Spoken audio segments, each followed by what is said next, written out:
Lovotics, welcome back to the channel. We are getting into a big one today. Dancing with the Devil, the documentary. This has been one I've been told about for a while now that gives us a great insight into Demi Lovato's life, their story, the things that they've gone through, and more insight into their music as well. I have a feeling we're going to get maybe some processes here, what they're going through in real life, and how they kind of handle their fame and everything, I would imagine. So we have, I believe it's 6 videos in this one, starting with Demi Lovato, Dancing with the Devil, the live premiere. So let's get right into it. Here we go. And then the album reaction will be later. What I want people to take away from the documentary is that it's the most important thing you can do for yourself is to live your truth. I'm very excited to finally show this documentary to the whole world, and I can't wait to perform too. I haven't sang on stage in a minute.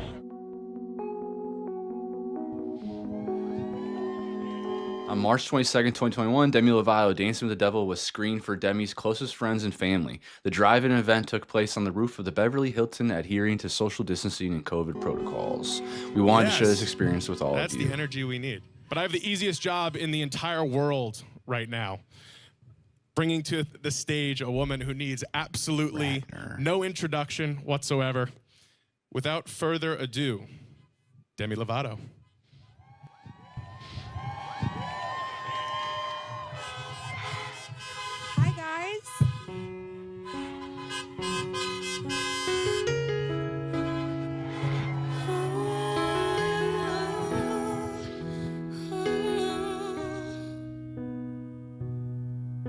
I tried to talk to my piano, I tried to talk to my guitar. Talk imagination, confided into alcohol. I tried and tried and tried some more, told secrets till my voice was sore. Tired of empty conversation, 'cause no one hears me anymore. 100 million stories and 100 million songs. I feel stupid when I sing. Nobody's listening to me. Nobody's listening.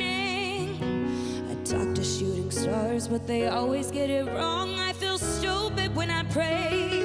So why am I praying anyway? 'Cause nobody's listening. Anyone, please send me anyone. Lord, is there anyone?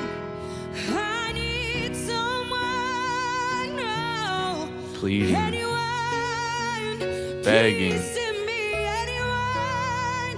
Lord, is there anyone? I need someone.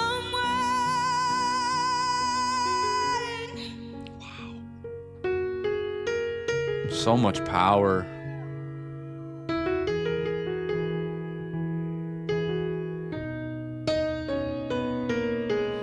used to crave the world's attention. I think I cried too many times. I just need some more affection, anything to get me by. 100 million stories and 100 million songs. I feel stupid when I sing. Nobody's listening to me. Nobody's listening. I talk to shooting stars, but they always get it wrong. I feel stupid when I pray. So why the fuck am I praying anyway? 'Cause nobody's listening. Man, she is singing, y'all. She has so much passion and power on her vocal, and when she's saying that no one's listening, obviously people are listening out there. People are taking in her music. They're an extremely popular artist, but they're not actually listening. It makes me think, if you ever seen the movie White Man Can't Jump, it makes me think of Wesley Snipes, and he starts talking about how Jimi Hendrix, there's a lot of people that listen to Jimi Hendrix, but they ain't actually listening to what Jimi Hendrix are saying. You're hearing the music, but you're not hearing the words. You're not hearing what I'm saying to you. It's not resonating with you. I'm begging, I'm pleading, I am shouting from the rooftops literally here that I need help, and no one's here, no one's helping, no one seems to actually genuinely care. Nobody's listening. Anyone,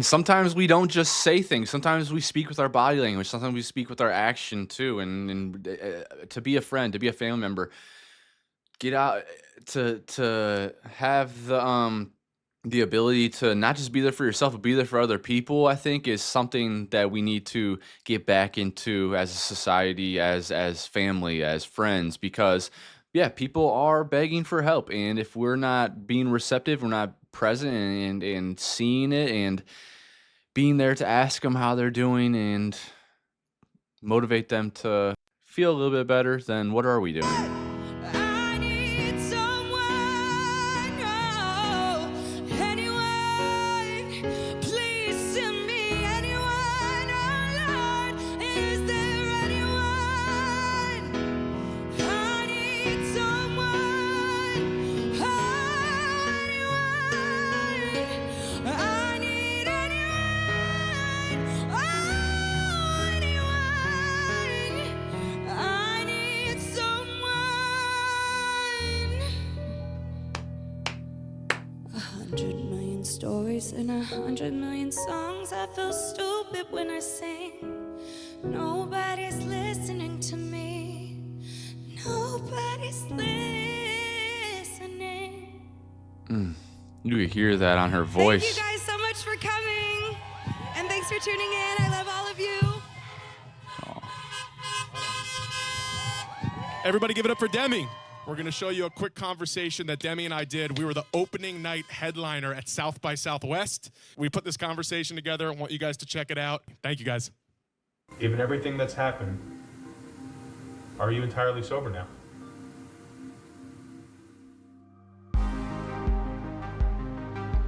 The suspense that hooked us. Michael Radner's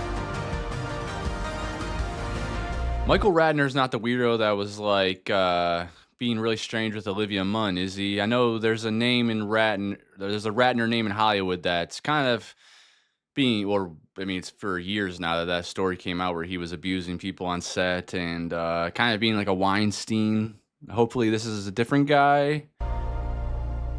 What do you think people would be most Yeah, I think it is. surprised to find out about the process? Because we filmed this in COVID, it was actually kind of hard to get all of my family to film their interviews. You were calling me like, we need Dallas's interview, and I was like, well, I don't know what to tell you. She's out of town. Remember the first day? When we Okay, yes, I just wanted to clear it up. Olivia Munn and 5 others accused Brett Ratner. This is Michael Ratner, I feel like. So sorry, I hate when that happens.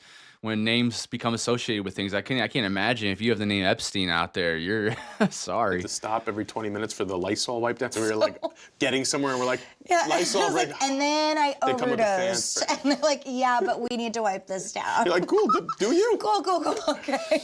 I mean, there were all these factors. Even in the beginning, I said to you, do you want to shoot? And it was like, if we can get the safety measures right, this is the time to tell the story. Why was Yeah. it the time despite all of the obstacles against us? I was doing so much work on myself personally during quarantine, and I didn't want to delay the telling of my story. Seeing this doc come out kind of in real time, you know, matching my It's close. personal growth, it's really, really cool. How different you think it would have been if we waited? I just think that we would have lost elements of truth. I may not have had those same nuggets had it been 2 years from now. Part of our filmmaking process was these confessional. Most likely would be completely different. Our lives change so much. I mean, things stay the same, elements stay the same, but yeah, time is going to heal things, and maybe you might change the way you want to talk about things. It might change your perspective on things. So makes Yeah. sense. Tell me about the idea of using those confessionals, ultimately saying, I know that one way or another, this is going to make the doc more truthful. The confessionals helped me process what I was learning. And so it was kind of like, instead of writing in a diary and reading it back, I was able to play it back and be like, wow, that was kind of insightful. But actually doing it, actually being vulnerable and letting my guard down to the extent that I did in front of a camera was really challenging for me. And you saw it because I sent one video and I was like, I was just going to say, are we going there? Yeah, we're going there. This sums up our process. When you sent me that video, I watched it and I was like, ooh, like, I knew you were going through it, but I was like, all right, this is not it. But she's not ready yet. She's not ready. Yeah. And then I think you emailed me like 4 hours later. Yeah, 3 hours and later. I didn't see it yet, and I just didn't open it. And then I remember you hit me the next day. You're like, "Hey, did you see that video?" And I was like, "Yeah." The second one, I was like, no. And then I Yeah. watched it, and I was like, "Oh." And that's when I realized, again, it's on your clock. The video I made earlier wasn't an accurate representation of what I'm going through. I think people will find that moment so powerful because sometimes we trick ourselves. Totally. And then 4 hours later, you went, "This is the raw. This is what's really going on." Well, what's interesting is that's kind of been like a really good example of how I live my life today. When I was honest in the past, I wasn't fully honest. Then I kind of had to come back and say, you know what?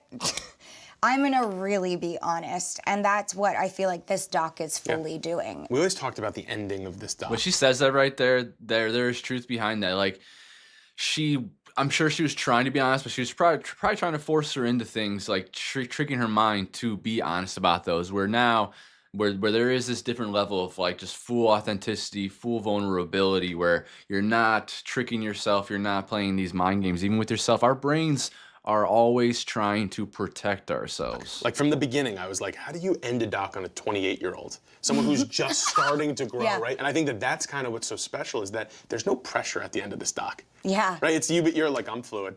Yeah. And like, life's fluid. Life's fluid, I'm fluid, things are gonna change. You know, my hair is gonna be pink one day, and then I might identify as something else the next. I was kind of taught over the last 7 years of my life, stability. Stability is what is the end goal. And it's like, okay, but stability doesn't always have to be the end all be all because there's not a ton of growth in that. What I would strive for is I'm not gonna lie, I am begging for stability. So, and that's probably because I'm a different perspective in my life where I have a lot of responsibilities when it comes to family and friends and, you know, being a human, being there for people and myself as well, and trying to build a life for myself. So definitely, and you know, growing up with divorced parents and most of my friends, I can only think of two of my best friends only two of my best friends have their parents still married. So there's a lot of chaos in all different aspects of my life, and there's a lot of different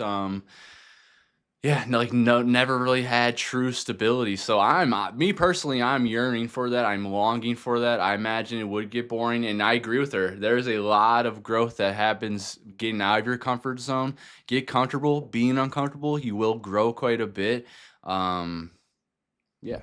Instead of stability is like serenity and peace and like content with the person I've become through the chaos. I'm continuing to grow and I'm continuing to learn, and like anyone who says they have it figured out, they don't have it figured out because it can't be ego-based. Nobody has it figured out. Just go back and look at what happened with COVID. All the people that we were supposed to look at for like keeping us in, our leaders and everything. They're all a novel virus came around and they're all like, oh crap, we don't know what to do either. You kind of just, everyone kind of throws their hands up and we look towards the professionals and the leaders. And yeah, that was the first time in my life particularly where it was like, oh wow, so we really are just all kids just grown up and trying to figure this world out.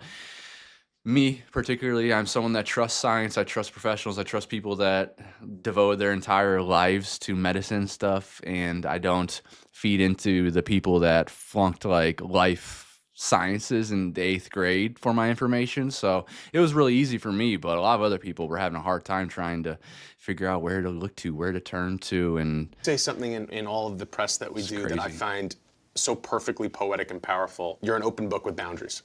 Once this is out there, you're at peace with it. I'm at peace, and once this is out there, it's like, if you want to know about my story, watch the doc. And if I want to elaborate more about it someday in a book or something or another doc, then I will. For me right now, this is all that I want to say about what happened. It's as honest as you're gonna get because I trust you with my life, and it's really, really exciting. What does it feel like to have this doc coming out at 28? You're alive to see it. You made it past, hopefully what's the darkest times behind you. Mm-hmm. And there's a lot of other superstars, Jimi Hendrix, Janis Joplin, people that did not. Like you survived the 27 Club. Mm-hmm. Do you think about how important that is? Sometimes I still deal with like survivor's guilt. And there's a lot of musicians that just don't make it. And I was very close to being one of them. And so at certain times after my overdose where I have said something wrong or gotten attacked or whatever, and people come after me and say, oh, well, I wish it would have been you instead of so-and-so. Like, that really affects me. And it got into my... It's dumbfounding. It makes me fucking speechless that people like that exist in this world. And I've dealt with people in my atmosphere, in my orbit that it's like, how do you take in all this stuff? Like, I know Gaga fans, I know Beyonce fans, Taylor fans, everyone, every different fan group, every different walk of life, where they take in, let's just say, art. They'll take in art from Lady Gaga. They'll take in art from Demi Lovato. They'll take in art from Taylor, Ariana, who say such amazing things and carry themselves with such great morality and principles. And then you go around and you turn around and you talk to someone like fucking that. You tell them you wish it was them. There's a lot of people like that calling other people bitches and shit and talking shit about artists behind their back, and it just blows my mind. And a lot of the time, those are just people that are just latching onto fandoms, latching onto artists and stuff because they don't have a personality of their own, or they don't have nothing to offer into this world. So they latch onto all the drama, they latch onto all the bullshit, and they probably latched onto that with Demi. And maybe in their fandom, in their group, the Demi might be the number one bad guy to them. Which, who is she fucking beefing with? Wilmer Valderrama? Like, what the fuck? Who is coming from other fan bases to come shit on Demi? Like, very strange. I've never ever seen anything from her where she deserves that. Nobody really deserves that except for like Hitlers and politicians and shitty fucking people like that. Ugh, that's just disgusting, man. It makes people are just so gross sometimes, and and that's just a reminder. There's always going to be a bad actor. There's always going to be some of those shitty people, and they're projecting, right? They're projecting their bullshit onto her because they're not happy, and they want to. I call them emotional vampires. They are trying to suck her energy away from her. Ugh, give me all your misery. Give me all your happiness. Give me everything. By just throwing that dig at them, they get that little bit of dopamine because now Demi is down to their level. Misery loves company, and it's fucked up. I hate people like that. And yes, I do have a little bit of hate in my heart reserved for those people, but genuinely, we have to get our hate out of our hearts so that we don't, like, pick up personalities like that that feel like they can say stuff like that to people. I had so much so that I kind of started believing it for a while, and I think that's why I ended up... Sorry, one more time, because it's just relevant to my deep dives and stuff. I have seen, because I am a massive Mac Miller fan, I have seen people talk about Ariana Grande in that way, and that they wish that she was the one that passed away and not Mac, as if she had something to do with Mac dying, as if she had something to do with his overdose, which wasn't suicide. It wasn't him trying to take himself out of this world. He had a recreational drug problem or hobby, and he wanted to do cocaine, and unfortunately with cocaine comes the risk of fentanyl. And fentanyl, all it takes is a tiny little bit of your fingernail size of it to kill you. That is not somebody that wanted to die. That is someone that had a lot to offer this world. It was an amazing human being, and sure, there was depression, sure, there's things he was going through, but no, he did not want to die. He didn't do the cocaine to commit suicide or anything like that. And I feel like a lot of people kind of think that it was a mistake. It was an accident. I've had friends that have passed away from fentanyl overdoses. First time in their life they've ever done cocaine. There's one person I think on the top of my mind that used to frequent a local bar around here, who he was just sitting at a bar, someone offered him cocaine for the first time in his life, did a bump, and boom, head face fucking down on the bar, and dude died that night from fentanyl overdose, and it is fucked. And I know a couple other people like that, and it hurts. And stay away from it if you guys can. Like, recreational drug use, do something else. Weed, alcohol, edibles, or something that you can control in some way. And even then, they're lacing that stuff too. So, man, my heart goes out to people that just want to do that stuff and have fun, but yeah, it's just sickening, man. And I feel bad for the Arianas. I feel bad for the Demis. I feel bad for people out there, my heart goes out to them, and not in a super sympathetic way where it's a knife in the back of you, Charlie XCX. Thank you. I genuinely mean it, because these are people going through real stuff, and to hear that from someone else, it's very, very insane. You know, slipping, which I talk about. And I think it's embracing what I went through as a giant lesson for me. I will continue to live every day at my fullest potential, because aside from some of the musicians and other entertainers that haven't made it, I think about my friends that haven't made it. Say I'm having a bad day, I'm like, you know, I'm having a really bad day today, and so-and-so's not here to have a bad day. So I'm going to either try to flip this bad day around, or just like embrace it for what it is, as a bad day, and then like use people for support, you know, call up my therapist. You know, it's like, it's taught me a lot. I had to change my way of thinking from survivor's guilt to this was a lesson. I feel like that comes with trying to be perfect too, like trying to put this aura out there that you're doing fine, everything's well, and that you can't be broken. And yeah, it comes back to, I think, trying to put out just like an image, right? You're not being completely honest with yourself, where that is extremely mature, what I just heard her saying there about accepting it. This is very random, but Miss Rachel, I think she's a wonderful human being. She's a children's YouTube content creator, someone that has helped like raise my niece and has been there, you know, whenever we need to help educate when she was younger and stuff like that. Throw on that, not like throwing it like in front of her just to distract or anything. This woman is amazing, and she talked about how you should feel all your feelings. You should be okay with feeling angry and feeling sad and feeling happy. Like that's normal, and it helps your brain develop in a healthy fashion, and that takes having good parents and having good uncles and niece aunts and stuff like that, and friends in your orbit to push that healthy mindset into. Not everybody has that. Most people probably don't have that, but to hear that she found her way there, and I'm not surprised. Again, I'm not surprised from the things I have heard from Demi throughout my life, of what she talks about with pronouns and identity and being there for other people and uplifting them. I'm not surprised. And live your life to the fullest now. If there's a goal here in this doc, besides ultimately being catharsis for you and your story and telling your truth, it's to allow other people to know it's okay not to be okay, which pops up at the end. You're not defined by your lowest moments. And ultimately, if you can go and seek help, you should do so. Talk to people and start the dialogue. It's okay to have conversations with the people around you, to say, hey, like, what do you guys think about this? The conversations are what is going to be the most beneficial to everyone. So many people look up to you, and the fact that you said, no, let's keep in the worst of the worst.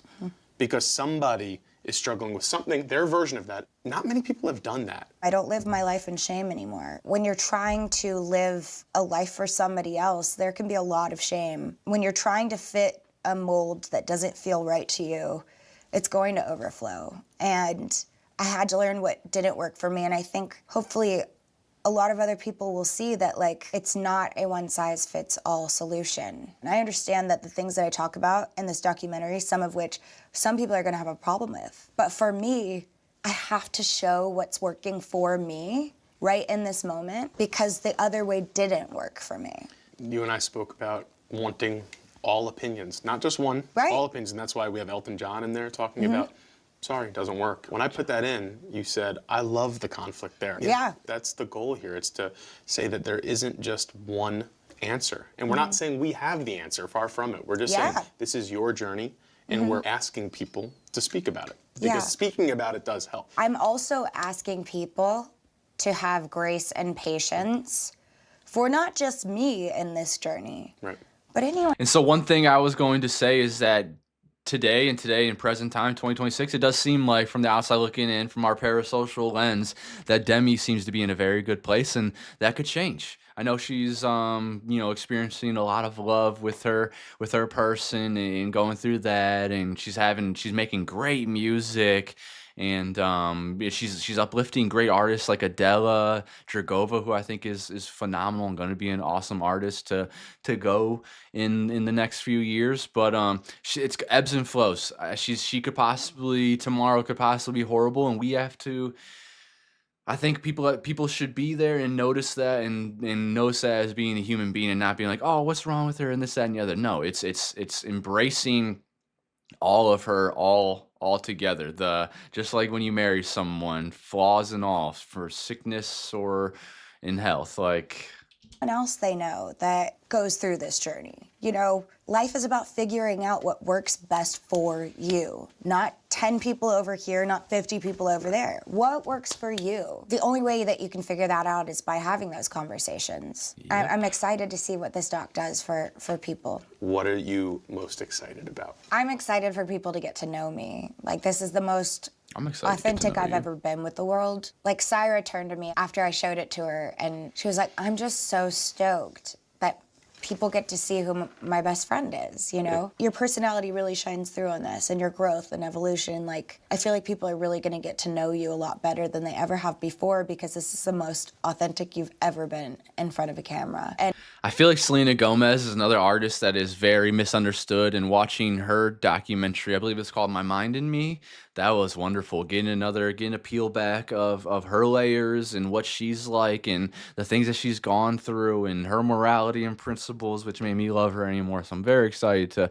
get to know more of Demi. I'm sure she's gonna stomp on my heart. you can see that when you watch it. And so I'm excited for everyone to get to meet me, even my fans, for the first time. Fist bump. All right. Let's get into the next episode, which is Dancing with the Devil live acoustic performance. I dig the blouse. Digging the look. It's just a little red wine. Ooh, that's a low volume. Not like I wanna do this every night. I've been good, don't I deserve it? I think I What song is it that starts like that? Is it like Eagles? Is it the Eagles? Or no, Aerosmith? Dream On?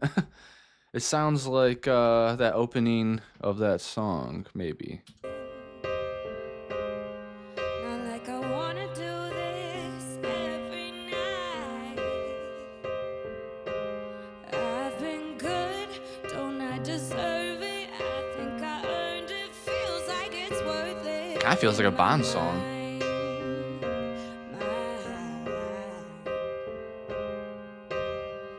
Twisted reality, hopeless insanity.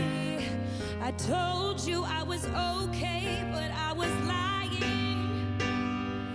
I was dancing with the devil, out of control. Almost made it to heaven, it was closer than you know. Oh my god, that just rips my freaking heart out right there. Dancing with the Devil. It was closer than you know. So Dancing with the Devil, meaning I'm assuming, suicide, ending it. It's a sin to do that. It's a good way to describe that, I guess. But man, off rip, it does sound very much like a Bond theme song. I could see this being an intro. Out of control. Has that atmosphere. Almost made it to heaven. It was closer than you know. Almost made it to heaven, that's what she said. Playing with the enemy, gambling with my soul. It's so hard to say no when you're dancing with the devil. Damn.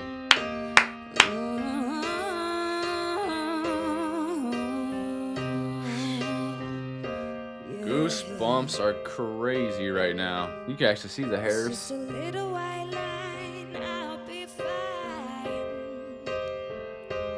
But soon that little white line is a little glass pipe. Oof, crack. Tinfoil remedy almost got the best of me. I keep praying I don't reach the end of my life.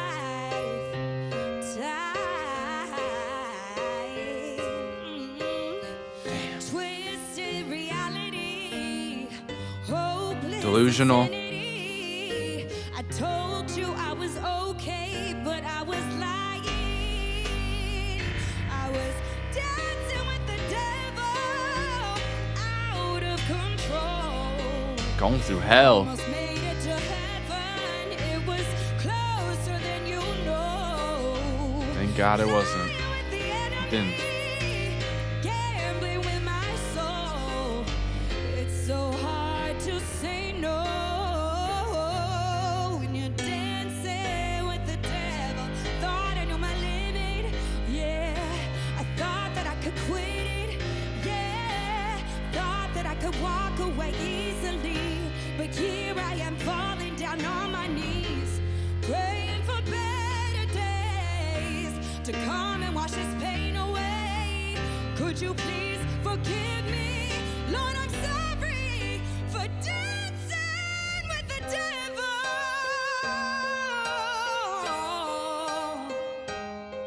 Ooh, yeah, yeah.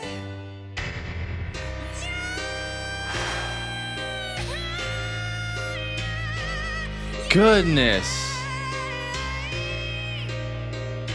Wow. Closer than you know. Demi. It's so hard to say no when you're dancing with the devil.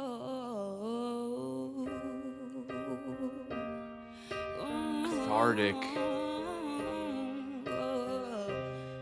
I feel like this song is like a vehicle for her catharticism, for her to get it out, for her to be vulnerable and let it run free.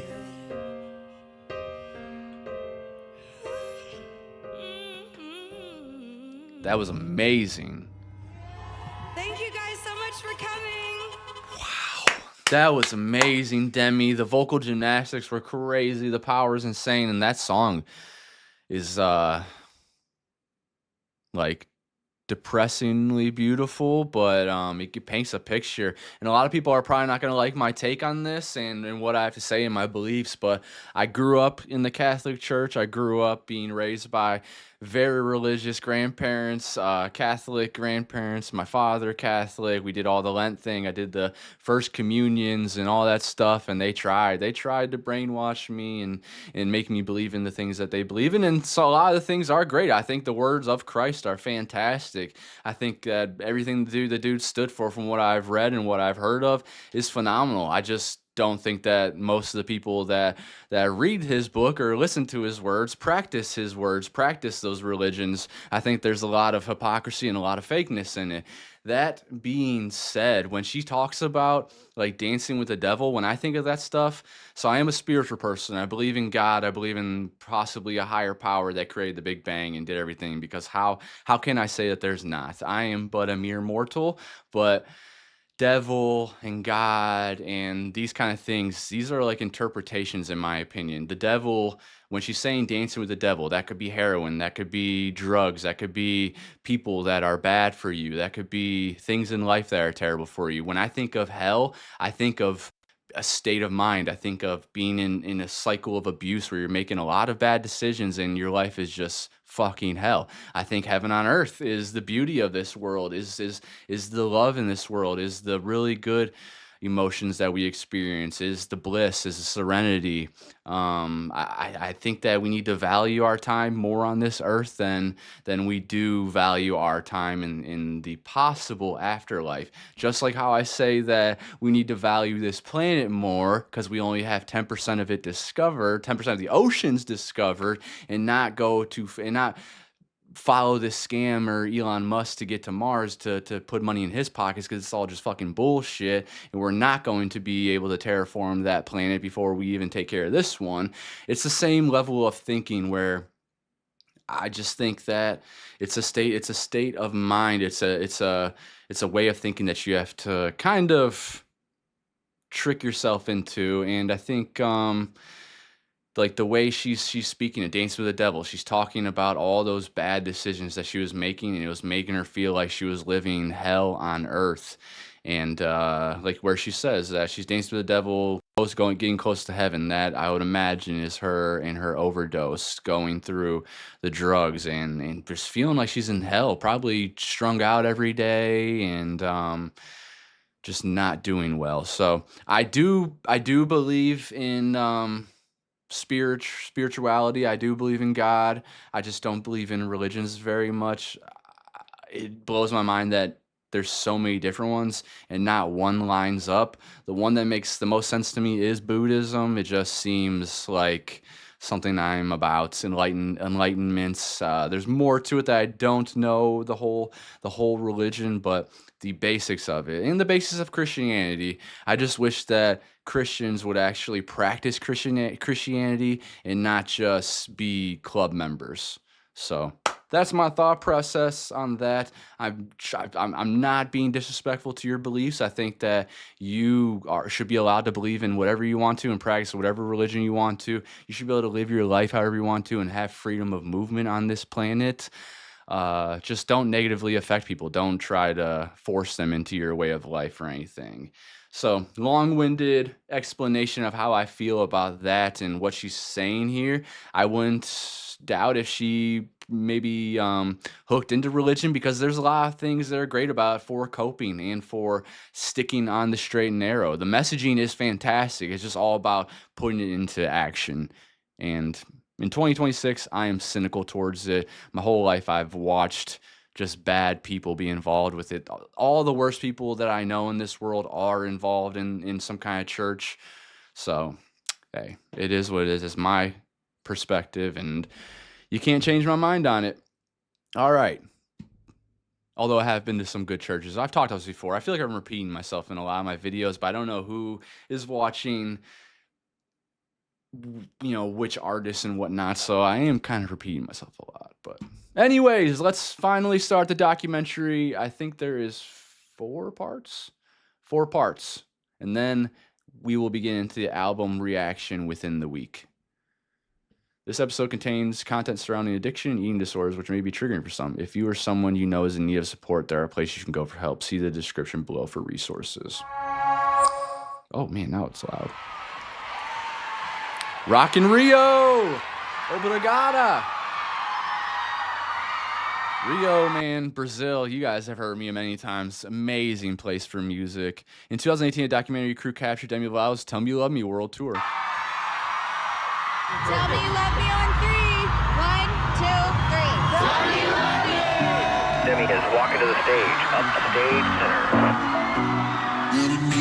Now play that chicken, baby, on the back. Stop playing with savage. Can't have this song. Can it be nice of me to take it easy on ya? Nah, baby, I'm sorry. Baby, I'm sorry. Being so bad got me feeling so good. Showing you up like I know that I would. Man. Baby, I'm sorry. Baby, I'm sorry. Demi, I think this was the best show you have ever done. Wow. And you know what? It's just only going to get better from here. Yeah. 1 month before overdose. Goosebumps. And I imagine they're putting that there because we're looking at this close-up shot of Demi. Her mother is telling her that she has performed the greatest show of her life, and all I can see on her face is a little bit of happiness from her mom. She's getting a little bit of a dopamine reward rush, I would imagine, but there's something there that she's not telling us about. I see it on her face.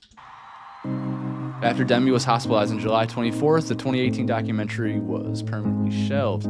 Demi stepped away from the spotlight, and all filming was halted until now.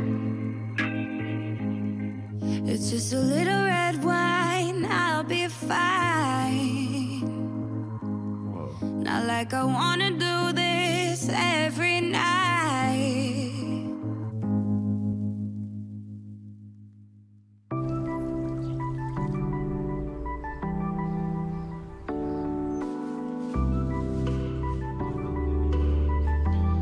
Feels like a different existence. In spring 2020, Demi was finally ready to tell the full story as cameras rolled on a new documentary. Thank you guys. Pictures up. Lock it up. If we could just try to be quiet, everybody. All right. I've had so much to say over the past 2 years of Scooter. wanting to Stay set the away. record straight about what it was that happened. FYI, I'm just gonna say it all, and then if we don't want to use any of it, we can take it out. So you just want to know everything? Yeah. Okay. Hey, Wow. Seen that guy. You don't want the true story from me. I can't believe y'all are doing this. This is lit, but okay. It's tough because we shot an entire documentary that will never see the light of day. Put his name up. I swear I've seen this guy before. It was before she OD'd. This tour has been fun every show. The best way to describe it is like she's just like tuned in. She's here, she's present, she's happy. Hey, Flossin. In that documentary, I was allowing the cameras to see the tip of the iceberg. Can we turn the cameras off? I've been working on trying to be free for 13 years. The U.S. tour was absolutely a dream come true, obviously, professionally, but it, emotionally was miserable. You know, I wasn't showing them what I was doing behind closed doors.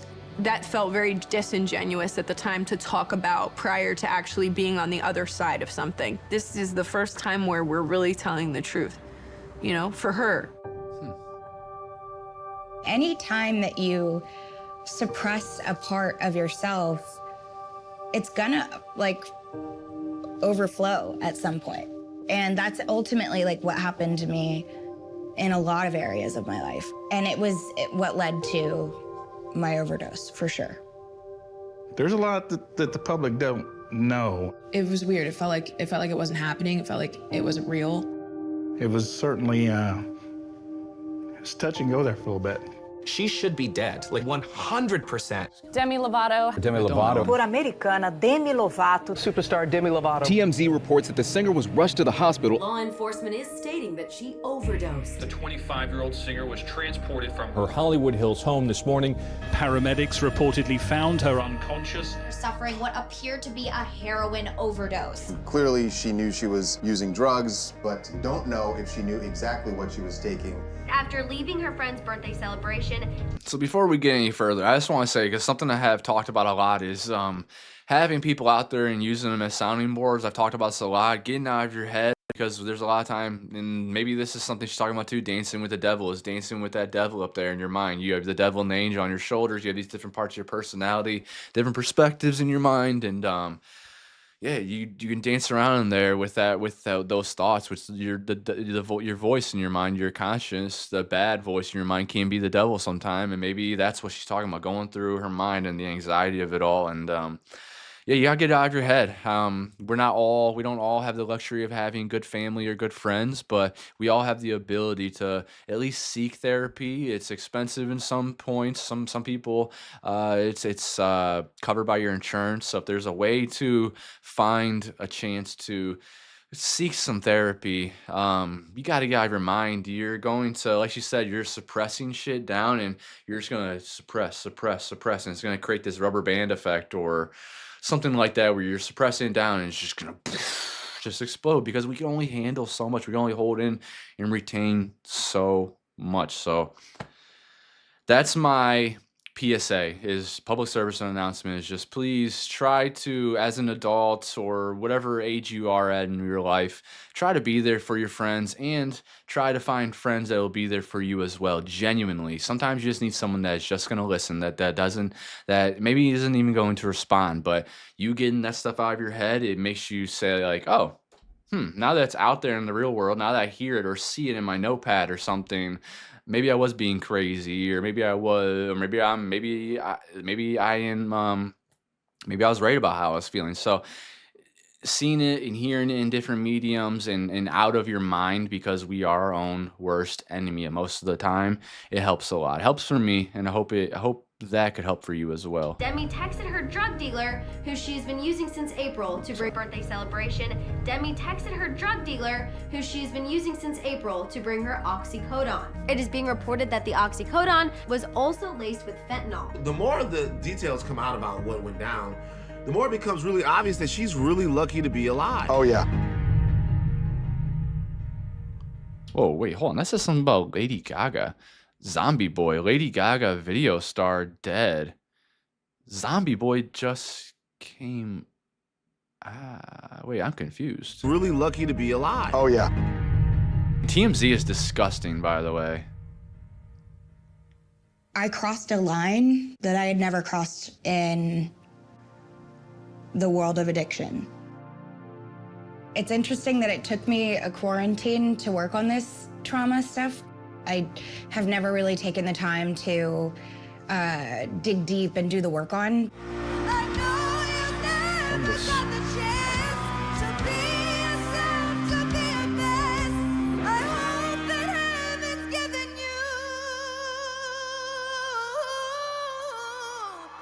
Wow.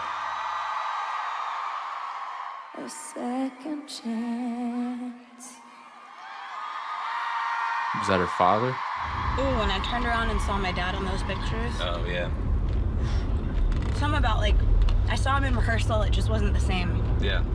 There's something about this being in 2018 as well that hurts because, like I said, I've talked about Mac Miller and him passing away and how it was from recreational drug use. It was not because he wanted to die. And yeah, fentanyl. We've been dealing with this fucking shit for so long now.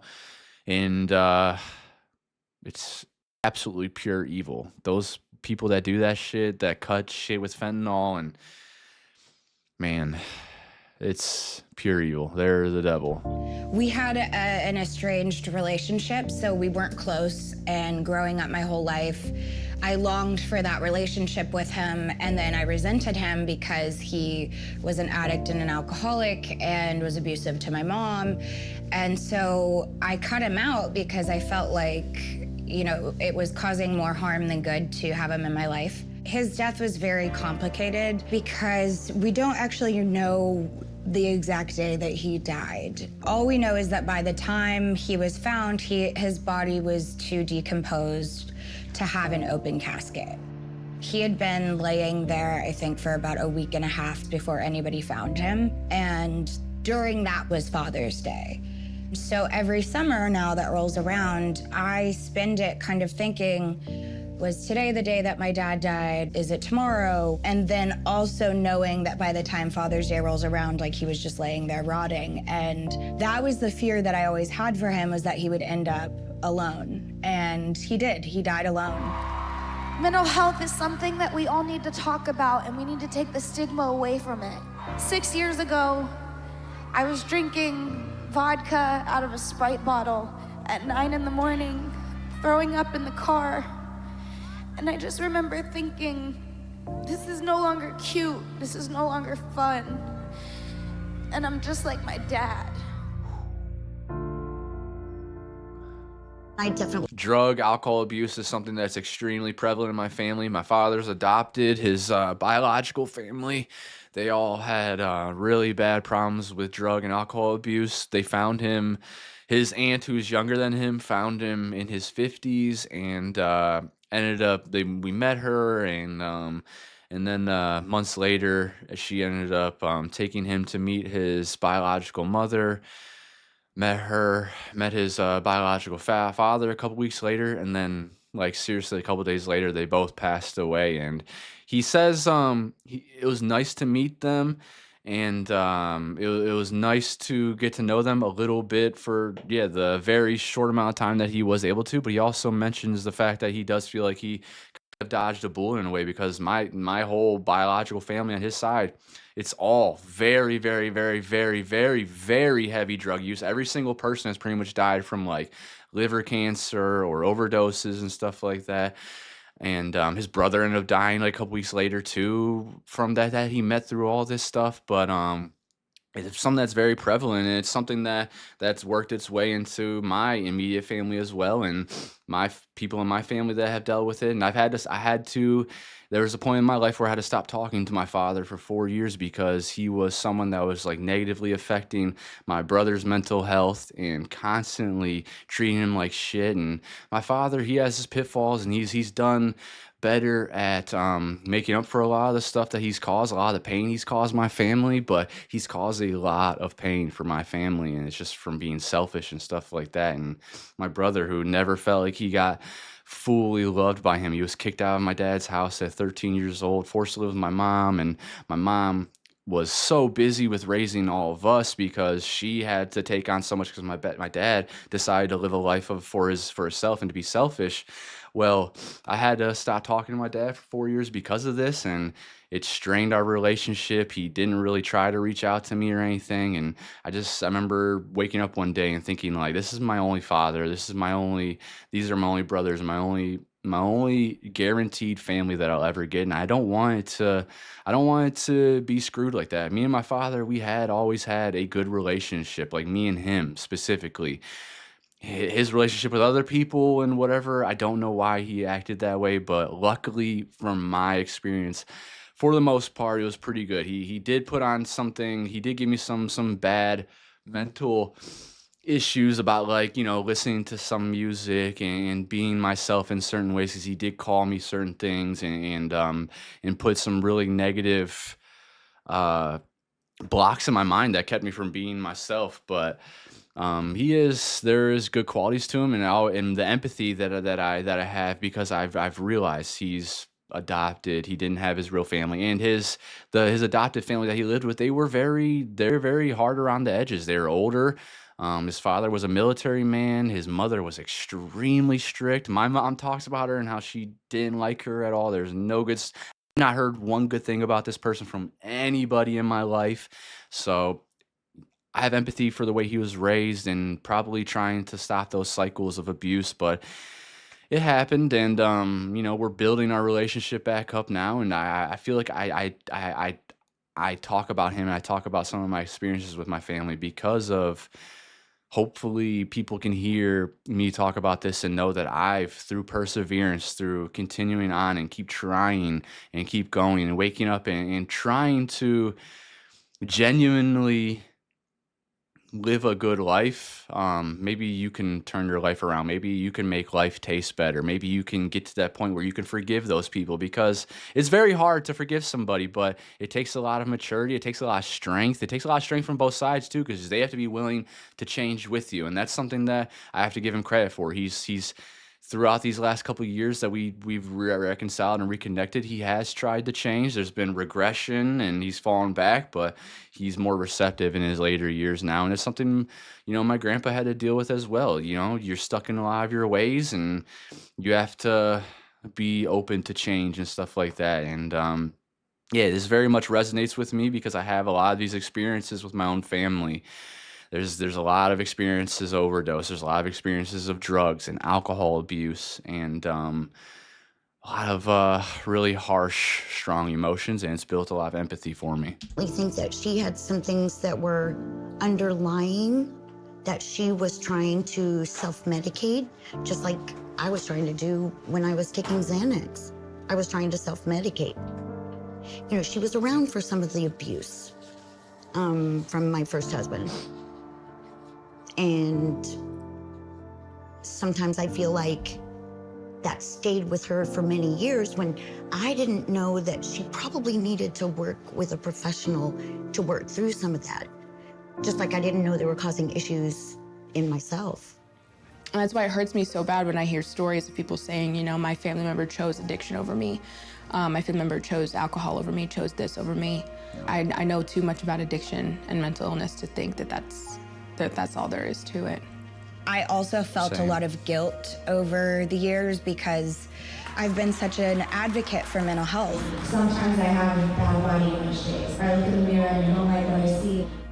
Yet here was my father who had bipolar schizophrenia, and then on top of that, the disease of addiction, and I hadn't helped him the way that I would have helped other people, or the way that I had been preaching about. And that really ate up at me. But ultimately, I know that he was kind of too far gone at that point. He needed to realize that he needed help himself. Sobriety has to be... That is a big point of it. You have to realize that you need help. You have to... Step one is realizing you have a problem. They say that in AA and all those other communities. You have to admit that you have the problem, because that's what's going to set you on the path of trying to seek for help and trying to build yourself back up. Your choice and no one else's. If it is someone else's choice for you, then it won't last.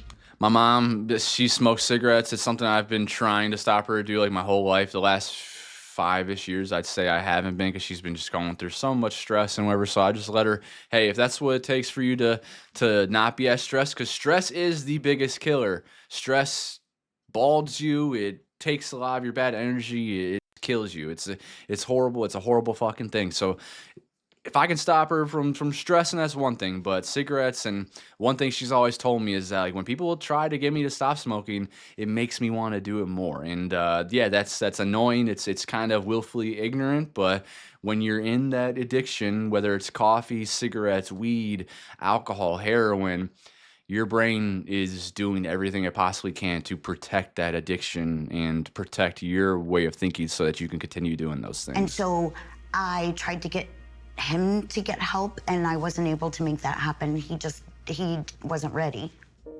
If you look at my family history, my mom has dealt with substances and an eating disorder, so I didn't know any different. Then I was put in beauty pageants where it's extremely competitive and it's all about your looks and your talent. My self-esteem was just completely damaged from those beauty pageants.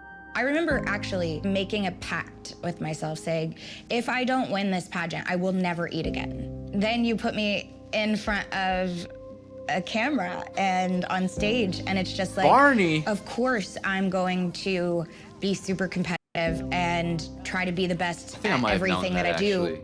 There's so many people that depend on you, and that you know that you're supporting these people's families and their next break. I've realized that I've spent more time trying to please other people the past several years of my life than I have really trying to make it what I want. It wasn't until the last few years that I really fully realized the impact that eating disorders have had on her. We had to be very careful what we ate around her, which sounds insane, but maybe some of the control that she had with her last team was put in place to help her so she wouldn't relapse in her eating disorder, but it totally backfired. Like, that just, the control and the restriction was way too toxic for her, and she was miserable. My team has consisted of assistants, a wellness coach, a dietitian, nutritionist, therapist. I've had all these people in and out of my life. I feel like decisions have been made for me more so than I've made decisions for myself. When you depend on like food and stuff like that, anything obviously that you're depending on for dopamine, for those serotonin rush, yeah, you're gonna get used to it, and now you're not getting those dopamine rushes anymore. Now you're just eating quinoa and rice chips and all of this stuff that's just bland and not satisfying you. That sucks, and that's very, very hard to go through. I do feel like she had been in such a pressure cooker of control and trying to keep her well, and it had just eaten away at her. There were times where I had to spend the night because she like ate a cookie. I felt like I was always walking on eggshells, no matter what. What I was eating, around who, what we had in our dressing room, what kind of food. It was very intense. Everyone around her had to be drug tested. You know, she wasn't allowed to hang out with anybody that wasn't sober completely. There were times where I was just like, she's miserable. And I'm just not feeling comfortable in my body right now because I stopped being so strict with food so that I could get more peace with it, rather than like living my life in a diet. I put on like a little weight. So like I don't want to go on stage every night in clothes that are like showy. You know, unfortunately, that's like part of being a pop star, right? And I'm aware that I'm not always doing a good job of changing that, right? Because there's a lot of times where I'm crushing on these ladies and I think they're extremely good looking, and maybe I get a little too excited about that, and maybe we value that a little too much in this world. Yeah, I don't know. Maybe I should be better about that. A part of the problem is too is like the sketches that they I'm always aware draw. and thinking Everything about looks that. good on a sketch because it's a 10-foot, 90-pound model with a 5-inch waist. There's just so much pressure as a female in the industry to look a certain way and to like dress a certain way. Sorry. And that shit is the stuff that I used to look up to. That shit's really triggering. I started relapsing in my eating disorder. I was already relapsing in it with over exercising and extreme dieting. And I also had people around me that were really policing my food intake and the things that I was eating. So I was miserable and I like snapped. I think if you're A lot of the time when we're trying to change things, we're always trying to change like too much at once. So yeah, we stop doing the drugs or whatever that we're doing, and now we're changing everything. We're importing everything, or we're satiating everything or distracting everything with something else. And you stop smoking cigarettes and you're probably going to be eating more. You're going to be chewing bubble gum, or you're going to work out more. And working out more, you can only work out so much. Now you're going to destroy your body, and you're going to get injuries, and it's going to set you back, and you're going to relapse. So life is set up to be focused on how you're not well, then you're not going to feel well. Whatever we're trying to control or afraid of will end up happening if that's our only focus. The choice that she made was, I think it was for agency for herself, but also I think it was a major act of rebellion, where it's like, you're gonna tell me what I can and can't do for 6+ years? Watch me. It was hammered into her head. You have to be sober. You have to be this icon, this role model that my sister never claimed to want to be in the first place. I look at my fans as like family, but because I had been so open and honest about the things that I dealt with, I felt like I had to be this perfect role model. I love what she does for young girls, and her music it saved my life. It's such a beautiful gift to be able to help people. At the same time, you become a martyr in a way that is so isolating, and I think it just gets to you. I don't think she really understands, how much of an impact she has on her fans. I think that to be the poster child of perfection and mental health and all these kind of things is such a dangerous, slippery slope. 6 years is a long time to be told that if you slip up, you're gonna die. And at some point, enough just becomes enough. The legendary, iconic Demi. This is a special day. 6 years sober. Hey, Kehlani. Happy birthday. Happy birthday. Happy birthday. And God bless you. Don't ever stop.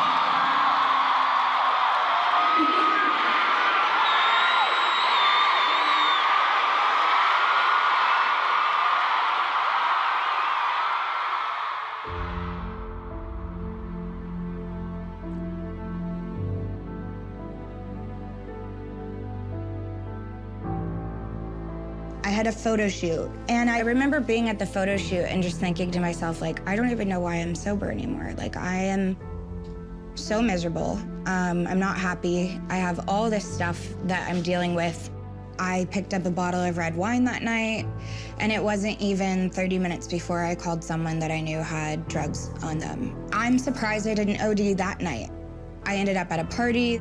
I just so happened to run into my old drug dealer from 6 years before, and like the odds of that happening was crazy. And he like had a duffel bag, and I just went to town. I went on a shopping spree. That night I did drugs that I'd never done before. I'd never done meth before. I tried meth. I mixed it with Molly, with Coke, weed, alcohol, Oxycontin, and like that alone should have killed me. Like, for those of you that don't even know about drugs or the effects of drugs, like doing all those different drugs together too aren't even going to do anything for you. If you're already tripping on shrooms, the only thing that might up it a little bit is probably going to be like acid or something like that. And I don't want to give you guys any ideas. That's called Jedi tripping, by the way. But yeah, it's like you're just throwing boom, boom, boom, boom, boom, more shit into the mixture that it's not gonna do anything for you. All it's gonna do is obviously kill you, potentially kill you, make you feel like fucking shit. So when she had texted in 2018, there's such this romanticism around drugs, especially around like psychedelics, and I'm not against them. I think taking shrooms and stuff like that in moderation is fine. I think it's worked wonders in a lot of people, like veterans and stuff like that microdose, and they don't feel like they want to commit suicide anymore because there's a lot of them. They go over and they see stuff.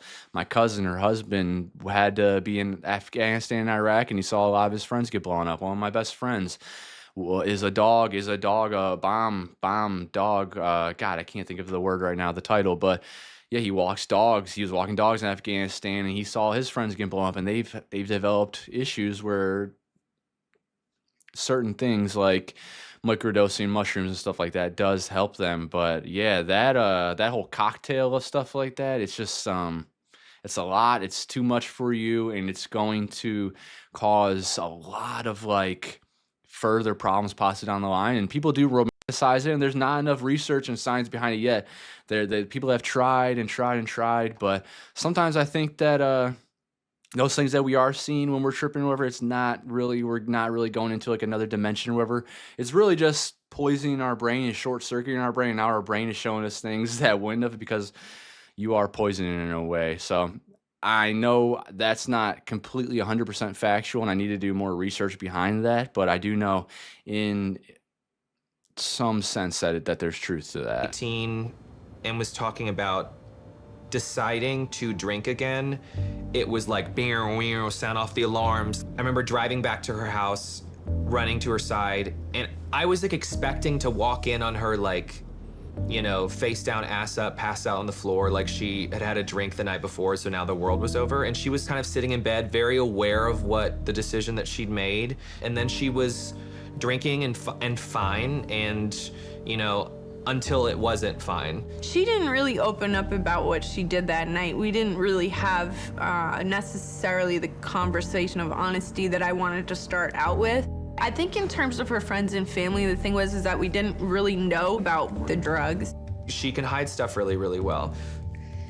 It was only like 2 weeks before I was introduced to heroin and crack cocaine. I started using recreationally, and obviously, like, you can't do that with heroin before you become addicted to it. Are we talking about heroin? Are we doing that? Yeah.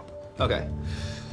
Okay, then I'll just tell you the real. I'll just give you the real. There was so many red flags. I mean, we had done a game night.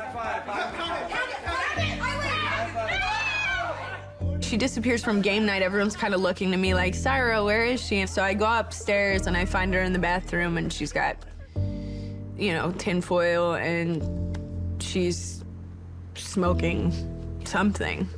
And so I walk over to her and I grab it, and I'm like, what the are you up to, bro? Like, this is not it. And she didn't even notice I was there, you know? And I was horrified and devastated. So I stayed there and just made sure she didn't, like, you know, kill herself. And the next day I just told her, I said, you need to go get help. I can't do this anymore. It wasn't until I went on a trip to Bali a few weeks later that I realized I had become physically dependent on it. And it was on that trip that I actually wrote Sober. I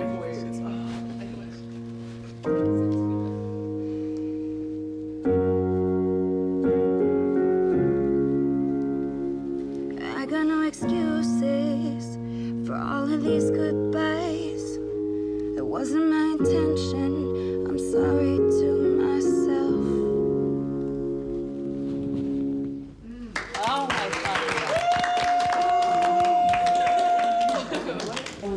I went away, I went on tour to Europe. I stayed clean, kind of, like wasn't doing drugs, but was drinking a lot. Shots, go, go, go, go, go! Everybody's got their line. Come on. I see it every day. More! Oh God! When I came back to LA after tour, I picked up where I had left off, and I was very heavily using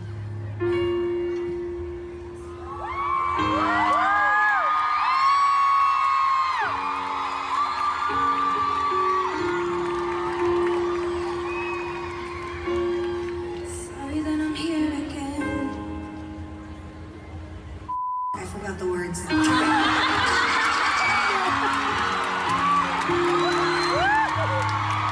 She's protecting herself there by laughing it off, but at least she was able to, you know. And that probably comes with the professionalism and the media training and everything throughout your life. You just go to self-deprecating.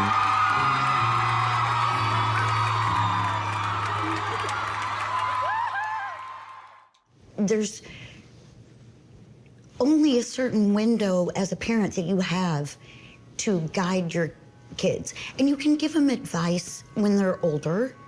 You can certainly advise them when they ask you, but a lot of it you don't see because they don't live in the same house as you.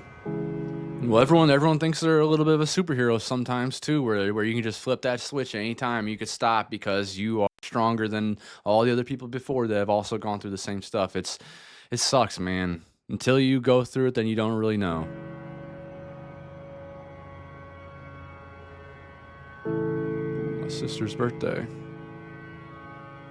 I went out to a friend's party, and none of my friends knew what I was using.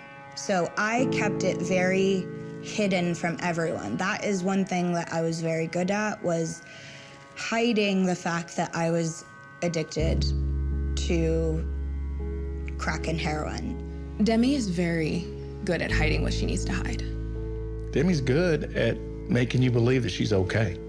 Oh, hey, be careful. Okay, unsure. I don't know why, but like I've just like felt like I needed to tell you that ever since I was at your house. Like, just be careful. I'm always careful. Take care of yourself. When you deprive someone of something. Shout out to that person. That's extremely hard to do right there, and I'm sure she's probably worried that it might send her into like a relapse or anything like that. Sometimes being honest with people can trigger them. They definitely find ways to get what they want. I had told some friends, hey, I've been sober since I was 19. Like, I want to try this drinking, smoking thing. Like, I just want to see if I can handle it. And I've been stir crazy, and I, want to see if I can do it. So to them, I wasn't doing these hard drugs. To them, I was just normal again. I met up with some friends. We went to several different bars. We came back to my house. And around 5:30 in the morning, I said I was going to bed. But the reality was that I had called one of my dealers over. Paramedic out there, 65. What's the address of the emergency? We just need to get somebody out here. Yeah, do you know what happened to her? Okay, I'm going to be there shortly. Stay with the patient. I'm going to remain on the line with you all the way until the paramedics arrive, okay? Okay, we just need someone to flag them down, right? Yeah, please. It's okay to ask for help. If you or someone you know is struggling with addiction, call 1-800-622-HELP.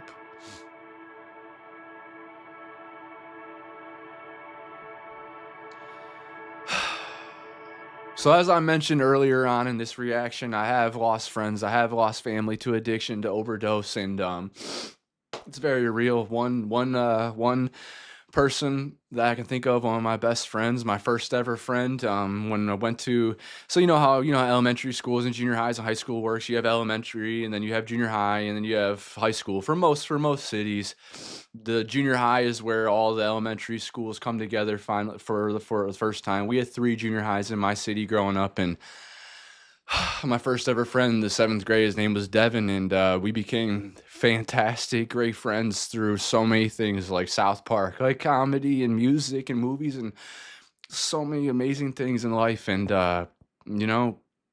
stayed great friends throughout junior high and high school and even in college. And we started to see each other again and be more friendly with each other again and hang out with each other more in like 2020.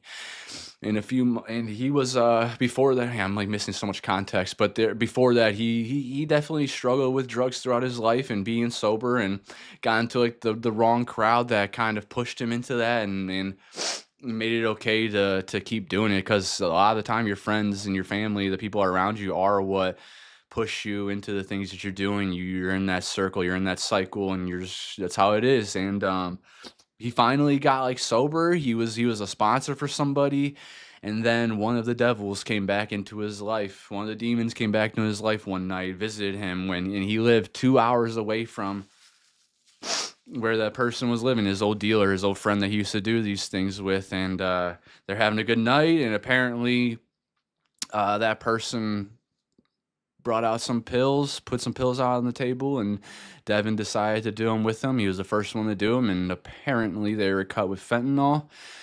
that fucking demon, that fucking devil that night took his phone out of his pockets, deleted their text messages, stole the money out of his pocket, and has since lived a completely different life, hasn't had to deal with any repercussions of his actions. And my friend has been dead. And I think about that as that's second degree murder, and nothing has happened. And it's because, you know, law enforcement and the world in general just looks at addiction, looks at drugs in such a bad way that a lot of the time it's just open and shut. That's it. No one does anything about it or anything, but he was on the right path. He was on the right path. Like I said, he was a sponsor for someone. He was such an amazing person. I think about him all the time, and it wasn't his fault that he got into that community with the way he was raised and the way he lived and where we're from with a lot of poverty and stuff like that. There's not a lot of opportunity, and sometimes you get pushed into groups, and it hurts. I think about him like every single day and how I wish that I could have been there. Like we were just starting to work out and get into the gym together and doing all this stuff together and hanging out more. And man, he has a daughter, and it just hurts. And then a couple months later, I lost another person that was it's just been hard. And so watching these episodes, they're going to resonate with me. They're going to hit me emotionally, but I also have experience through lived experiences with people in my life, myself, my family members and friends and everything. So when we're watching this, you have my complete empathy and my complete attention. So we're going to get into episode 2 here real quick. Anyone that else is going through this or has gone through it or experienced it, my complete heart goes out to you, and I love you so much. So, okay, let's get into episode 2. And guys, I hope you understand that I'm not trying to like preach at you or I don't think that I'm 100% right. I actually am well aware that I have a lot of flaws, and I am very much so imperfect and a complicated human and go through a lot of things. But I hope.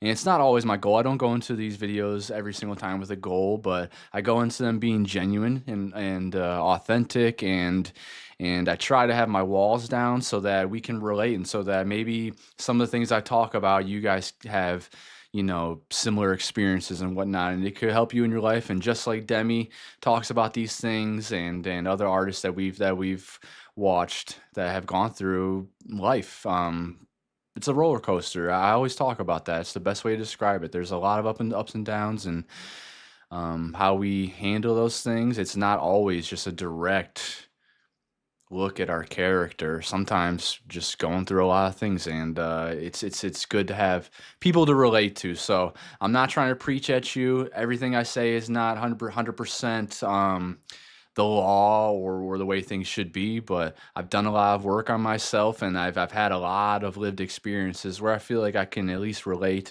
or give you an example of something. So the morning of the overdose, Demi she had really wanted to make this doctor's appointment. So I got over there extra early to wake her up for it. Her door was closed. So whenever her door was closed, I kind of just took it as a hint, like, hey, just knock. So I knocked. Natalie, her chef at the time, she had just arrived, and I heard her in the kitchen, so I went down to talk to her for a little bit. And then I went back upstairs, and I knocked again. At this point, I was kind of just like, okay, we're gonna be late. I was getting a little annoyed with her. And I think I might have even texted her and like, hey, like, let's go. And I opened the door really slowly. And it was really dark and cold in her room. And I kind of got chills. Honestly, I thought that she was just drunk or hungover. So I kind of started to like nudge her a little bit, like, hey, like, let's get up now. Like, it's time to go. She wasn't really moving. She was like drooling. I called Max Lee, security. She's not waking up. She's not really responding. I don't really know what to do. I rang security and I said, Jordan's just called me in a panic. I need you to go into the room now and tell me everything you see. She was propped up, vomit everywhere, but she was on her back, which isn't good. So I told him, put her on her side, clear her throat, and I'm on my way. By that point, So more people had started to arrive at the house. And I'm just kind of like, do I call 911? Like, what do I do? So I called, and I just remember sneaking downstairs to make the phone call because I didn't want to get in trouble for calling 911. While I was on the call, someone told me to tell the operator no sirens. Do you understand the weight that people are carrying because of these things? This is all a bunch of context rolling into place in this one moment where she doesn't want to get in trouble. She doesn't want to get yelled at. And that's because she was conditioned in a certain way of every time they tried to get real, every time they tried to offer help or something, maybe that they got snapped at. Maybe, possibly they're going to lose their job, which is a shitty thing to think of, but everyone's surviving out here. And sometimes we're not. Like your brain is in survival mode constantly. You're also friends, and there's feelings involved, and you don't want to push someone over the edge to where they're going to do something. So there's a lot that you're managing, that you're juggling. You're on this tightrope. So on the You're call, walking someone on told ice. me to tell the operator no sirens. Hang in there, okay? We're on our way. I'll let you know when they're outside. You should be hearing the sirens real soon. No sirens, please, right? No. This is a medical emergency. I don't have control over that. Well, this is definitely a medical emergency for her. I was quite impressed with Jordan's handling it. I couldn't care what anyone thought. Get an ambulance there. The ambulance came. They came upstairs to her room. Everyone started walking They outside got and looking their too, Narcan out, trying to really just bring her back to life.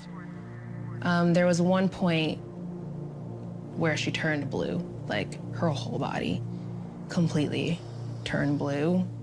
And yeah, I was just like, oh, she's dead for sure. Yeah, it was the craziest thing I've ever seen. One of my friends is an EMT, and he's talked about his experiences with his EMT firefighter and EMT when he's not a firefighter. And there's these things called Narcan parties where people are going around doing drugs together, and then they're administering Narcan to each other to bring each other back and reviving. And he's been to so many of those where he's had to revive people, and it's insane. There's I don't know, there's a lot of shit that we have to find a way to fix somehow, and I don't know how you do, because people have free will, right? It was tough. But there's a reason why politicians, like good politicians and stuff, there's a reason why they want Narcan in communities, because it does save lives. It does. There's people walking around in certain cities that have it on them that have great hearts on them just so they can help people that they see on the streets.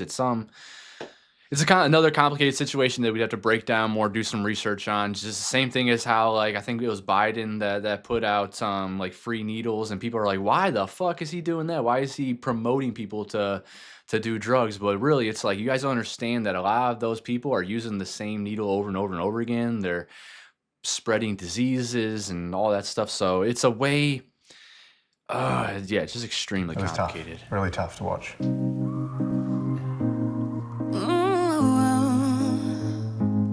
I've been good, don't I deserve it? I think I earned it, feels like it's worth it in my mind.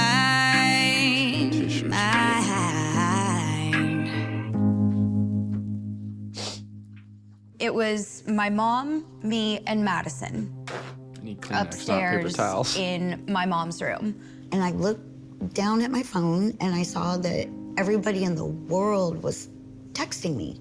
The first thing I got was a text from a mutual friend saying, "I'm so sorry." And I was like, huh? I'm so sorry. I heard about Demi. I'm praying for your family. Like, I'm really praying for Demi. I talked about my friend earlier that passed away, one of them, and some of my other friends that passed away. Found those out through fucking social media, seeing these posts on Facebook. It's such an insane reality now where you're getting news from strangers of the person. I saw people that never even talked to him in their life that put all this stuff up there about him, and that they're all these friends, and that's one thing to break down, and it's another extremely complicated thing of the human psychology of people that kind of do that. but it's also loving it does feel good as well too, right? Because they're showing love. But it's that is something that's been hard to deal with social media in our life too, is having to get really bad fucking news through that stuff.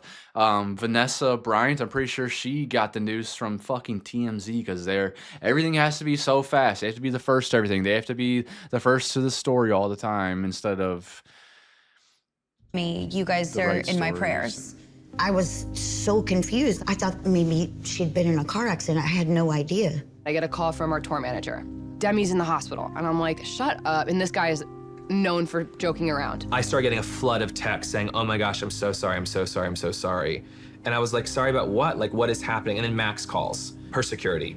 Last thing really quick, the one thing that I wanted to say in the beginning of the intro was when I was saying that I'm not perfect and that I'm not preaching to you guys. It's just that I know this conversation needs a lot of nuance. It's not just black and white. So I do think I am the right person to be speaking about this and experiencing this, because I have the experiences, and I think I'm a forward thinker. I think I reverse engineer a lot of things. I try to break things down. I don't just look at everything as a surface level.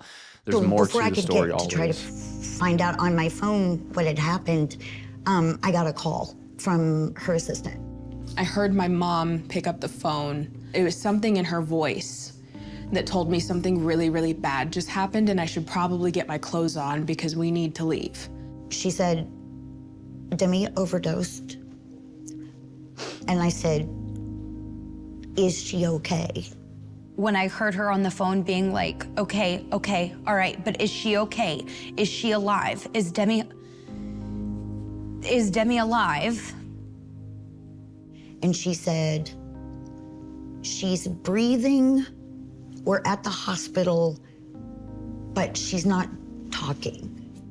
She had texted me the night before and she said, can you go out to this like show with us or something? And I was like, I'm so sorry, I can't. I have to fly to New York tomorrow. So the next day I fly to New York and the plane lands and everyone turns on their phone.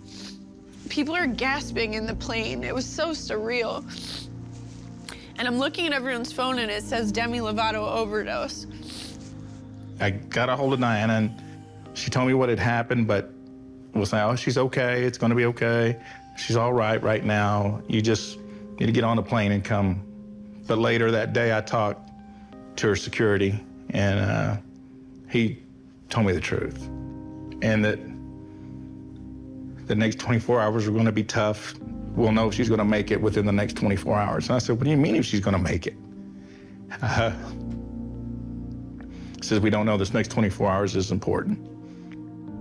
I was just devastated and I didn't understand what was going on. There's a lot that happens when you're overdosing. Your brain, I mean, you're shutting down. Your brain's not getting oxygen. Organs aren't working properly. Your certain organs are working overtime. I'm so confused. What are you talking about? I was just with her. Her oxygen levels, when she came to the hospital, they were dangerously low, and they were trending down.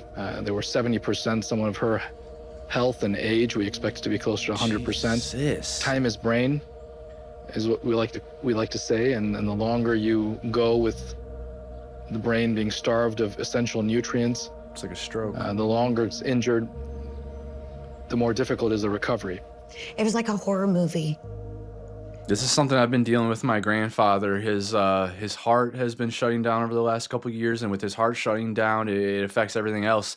Liquid gets into his lungs then, and he has to have this thing called, an ablation, I think. An ablation where they kind of like, it's like an electric stimulation that gets shocked to the heart, and it's supposed to reset everything and fix it up. He's had like fucking 5 of those in the past 2 years, other operations, other procedures, and it's bullshit. He's finally, now that my grandma passed away and that they call it like the death latch, I don't know if this is really what was doing it to him or not, but they're both dying at the same time, like viciously and fast, and now it's been a couple months later. My grandpa, he is doing a lot better. So there's some good news. I feel like I haven't been getting a lot of good news in my family, but my grandpa, like he's been standing up out of his chair better, going to the bathroom easier, walking around his house normally. And we even asked him if it's getting annoying to him, like having us hover over him. He's like, yeah, I just want to fucking live in my house. But he also is on this loop where his memory goes, and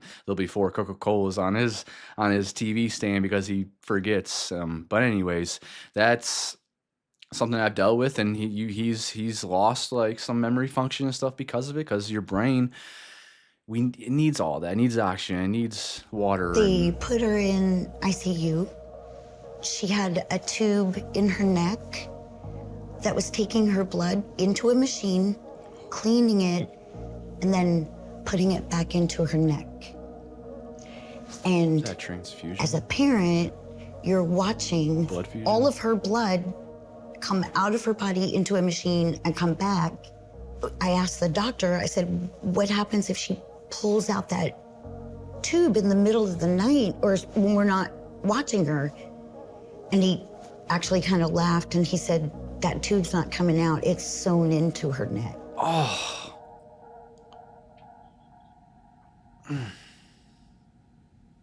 I actually don't think people realize how bad it actually was.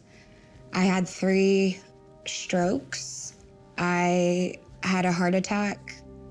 I suffered brain damage from the strokes. I can't drive anymore, and I have blind spots in my vision. So sometimes when I go to like pour a glass of water, I'll like totally miss the cup because I can't see it anymore. Like, yeah.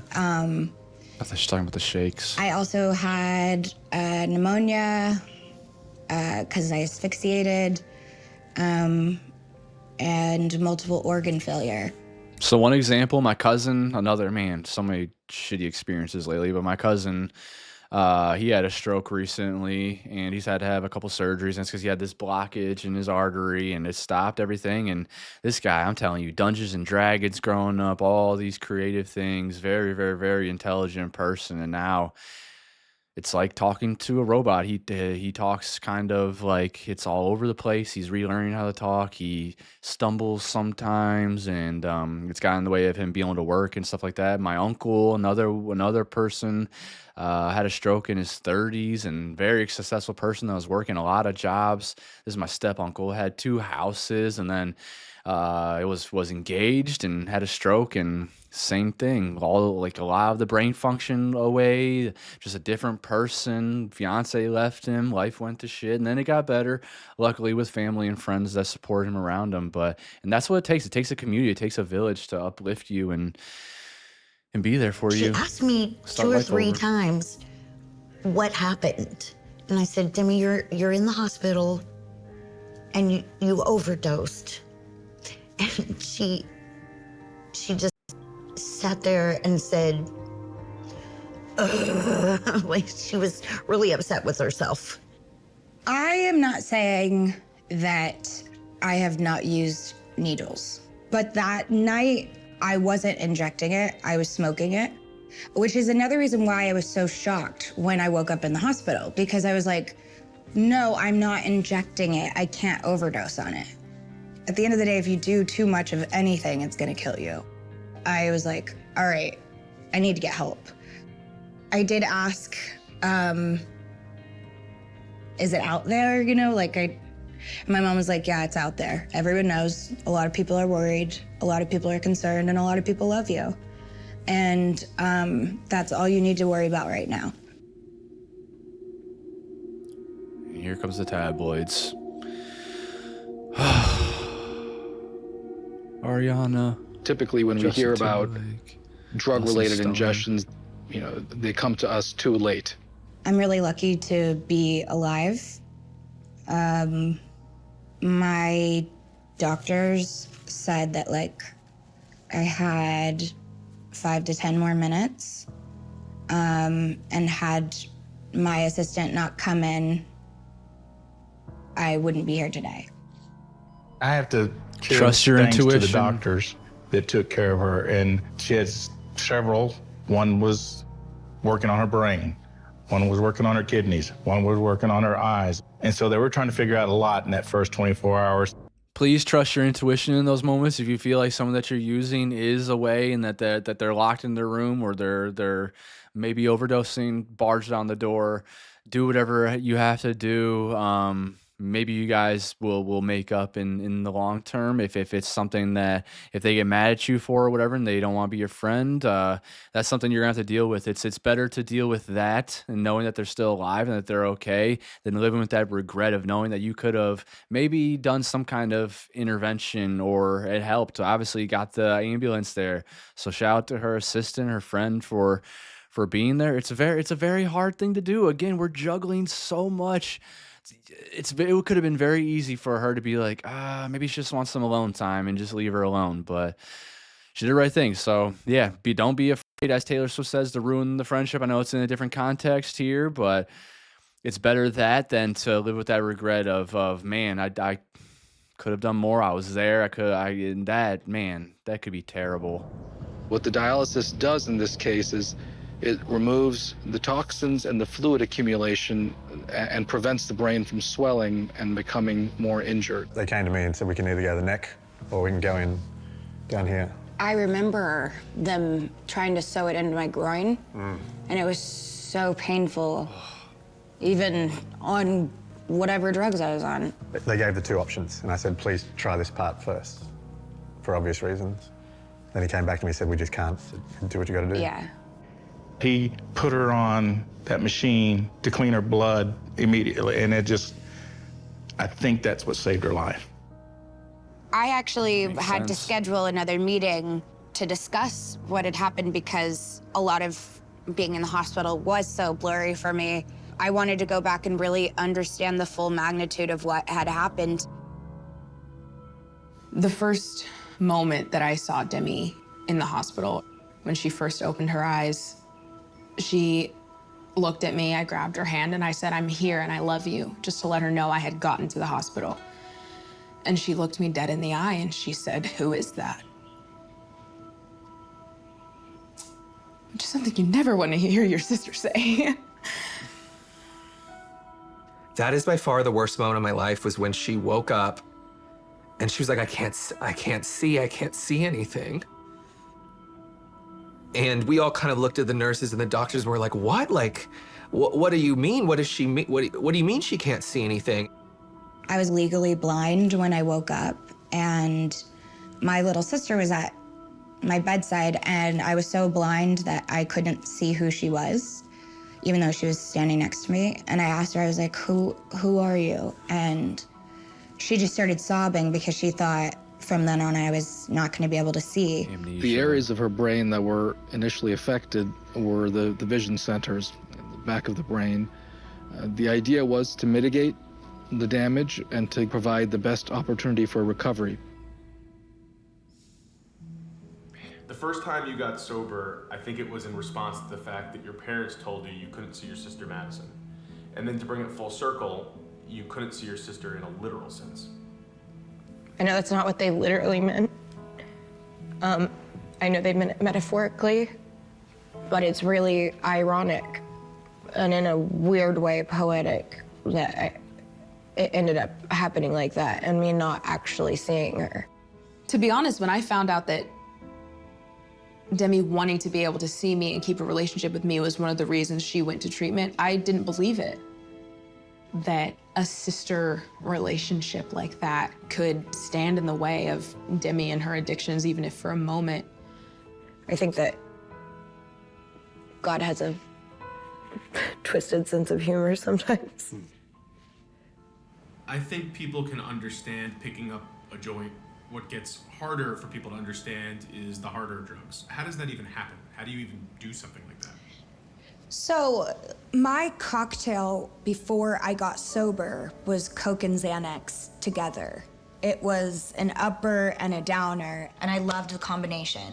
Once I relapsed, the floodgates were open. Within a couple of weeks, I called a drug dealer and I was like, do you have Coke and Xanax? And A less intense comparison would be weed and coffee. he said, no, but I have crack and heroin. And I was like, I've always wanted to try it. So it might be hard for people to understand, but when people relapse, and this is, you know, pretty much the case always, is that people will not, they won't even return to where they last used. They will return to a much harsher bottom. I knew that what I had been looking for, I hadn't found yet. But what I had been looking for was not in the form of a drug. So a lot of that comes with our tolerance, you know, the whole chasing the dragon thing. You don't get that same feeling the first or second time you may have gotten high, and so you're constantly chasing that because it feels fucking awesome. It feels like bliss. Coffee and weed, that does feel fucking phenomenal. I can imagine if you want to do something harder, you want to take it up a level. A lot of the time, that's where our brain takes us. I think it's Freud that said that we are beings of pleasure. Like right when we're born, it's like everything is pleasure. Everything from the day we're born is based on pleasure. We feed and we cry and everything is to get pleasure. And because our brain is constantly always looking for those neurotransmitters, the dopamine and the serotonin rush. And I think that that's why we do that. I think it's always just that chasing to the next level. What can we do? Oh, I'm wondering what that is. And we always think that we can handle it too, but a lot of us are not professionals in it. So if you're going to be doing recreational drugs, please make sure you're doing your research. Please make sure you have like friends around that can help you and stuff. I can't stop the anyone spiritual from doing growth whatever. that I've had over the past, I even want to say like 7 months. That spiritual growth is what I was looking for. You cannot help someone who doesn't want to help themselves. I mean, you can cut them off, you can threaten, you can offer help as many times as you like. And I think that was something we struggled with for a while, which is how far do we push? How much can you pull away from someone because of their addiction until you just become an asshole? It wasn't fair, actually, to everyone that was around me during that time, because when I did end up in the hospital, they were kind of thrown for a loop too, of like, whoa, what the have you been doing? What do you mean? And that was my fault. That was me manipulating the people around me and making sure they never found out. When she decided to not be sober anymore, I never had been in an experience with her where it was bizarre or out of control, to the point where I was like, this is not gonna be good, this is not gonna turn out well. And I think that's where we all were being fooled. It's insane how good people are at hiding some things. And I know this isn't exactly the same thing, but everything, in my opinion, in this world can be looked at on a spectrum. Everything is across diagonal, somewhere related to each other. And Chadwick Boseman, the actor, he was silently struggling with his cancer battle, and so many assholes were saying that he was addicted to drugs and he's a crackhead and this, that, and the other.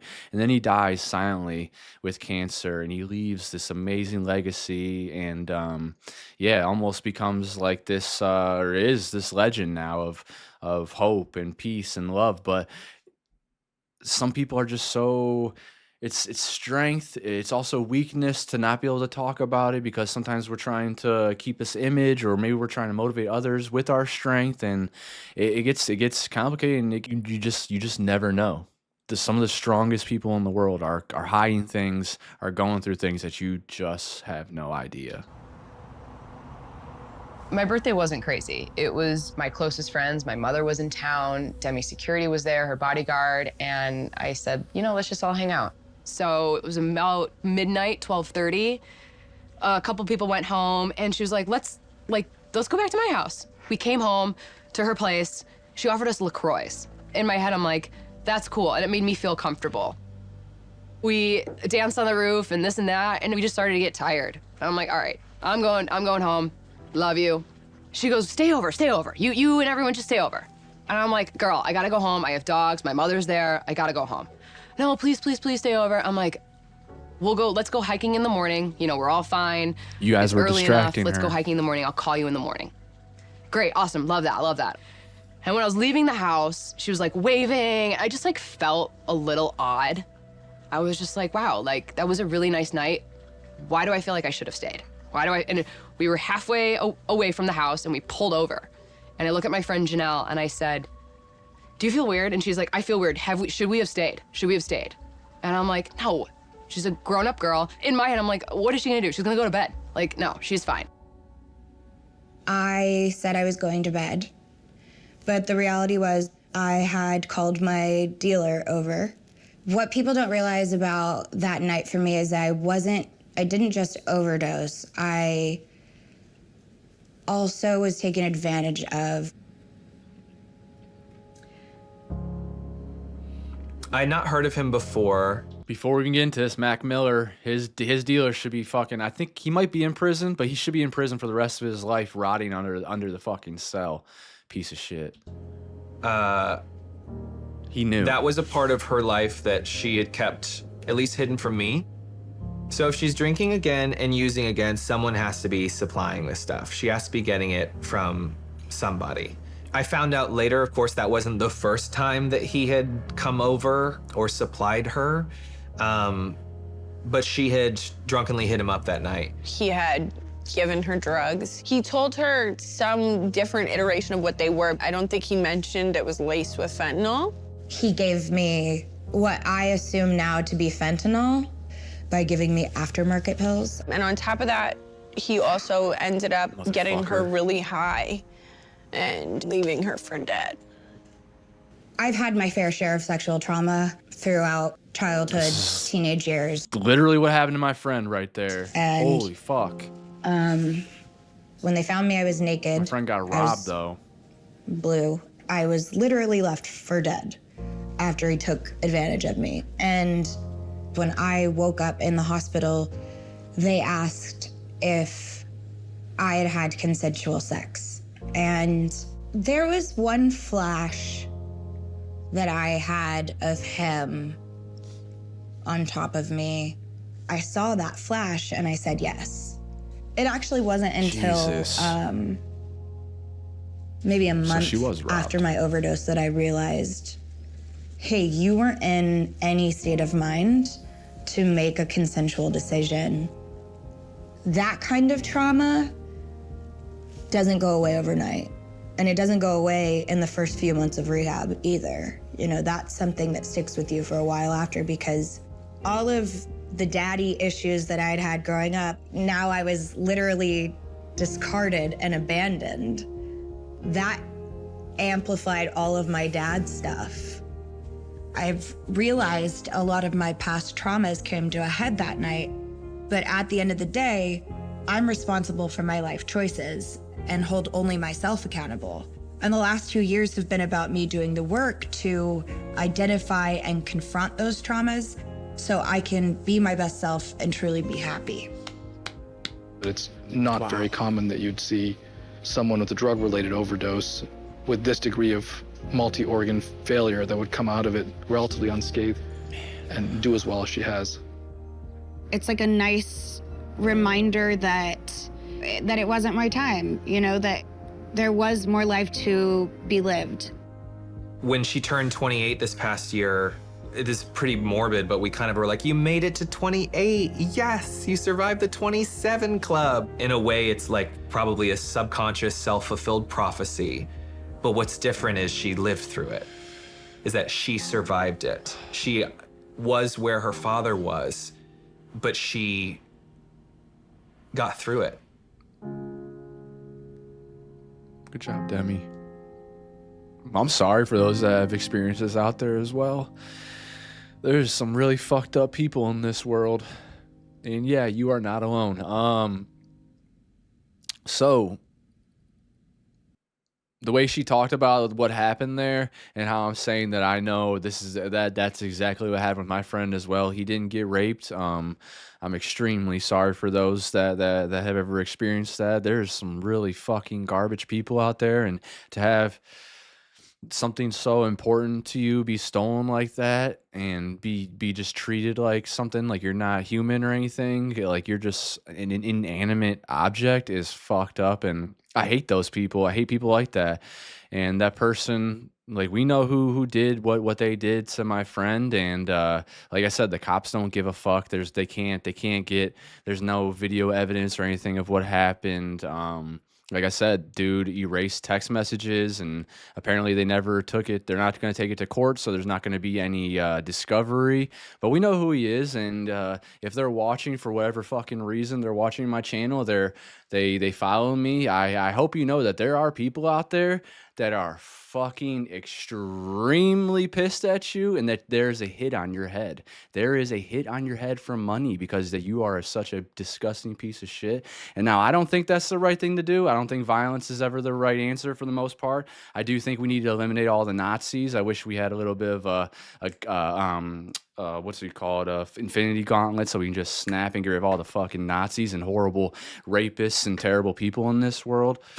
Unfortunately, we can't, and unfortunately, we have to coexist with them somehow and try to rehabilitate them, even though they're fucking monsters. But they walk this earth with us. There's a lot of them out there in this world, and they're your doctors, your lawyers, your friends, your teachers, your dentists, your garbage men. They're everywhere, and we have to keep fighting back, and we have to support the people that have been through this stuff. So my heart goes out to everyone, and whatever experiences you're feeling, if you've ever gone through this, I'm so sorry. Oh, wait, are they talking? And I did not Google her for about a week. Auto was before that night? I did not. Oh. And I did not Google her for about a week after I started interacting with her. And sorry. That's fine. Wow.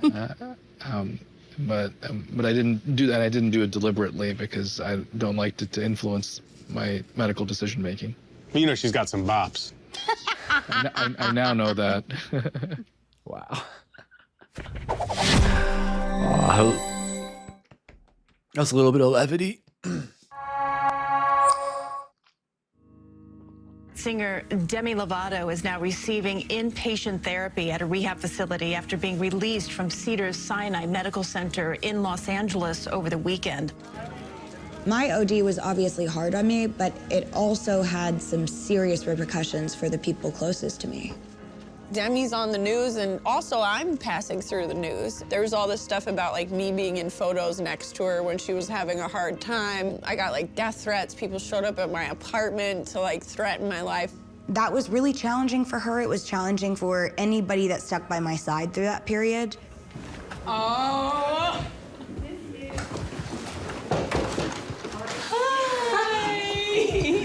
You look so my little naked face, baby. Oh my God. Are you ready for this? I think so. Yeah.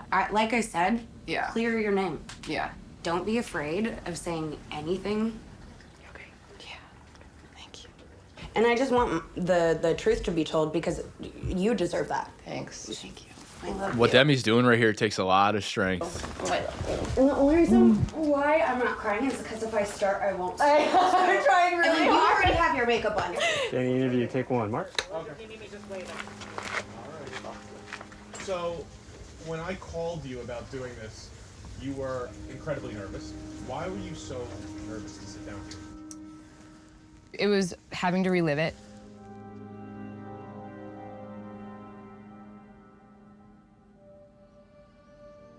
Having to go back in my phone and, look at the screenshots from her fans just telling me to die and kill myself. And I would say like maybe 4,000 to 5,000 a day.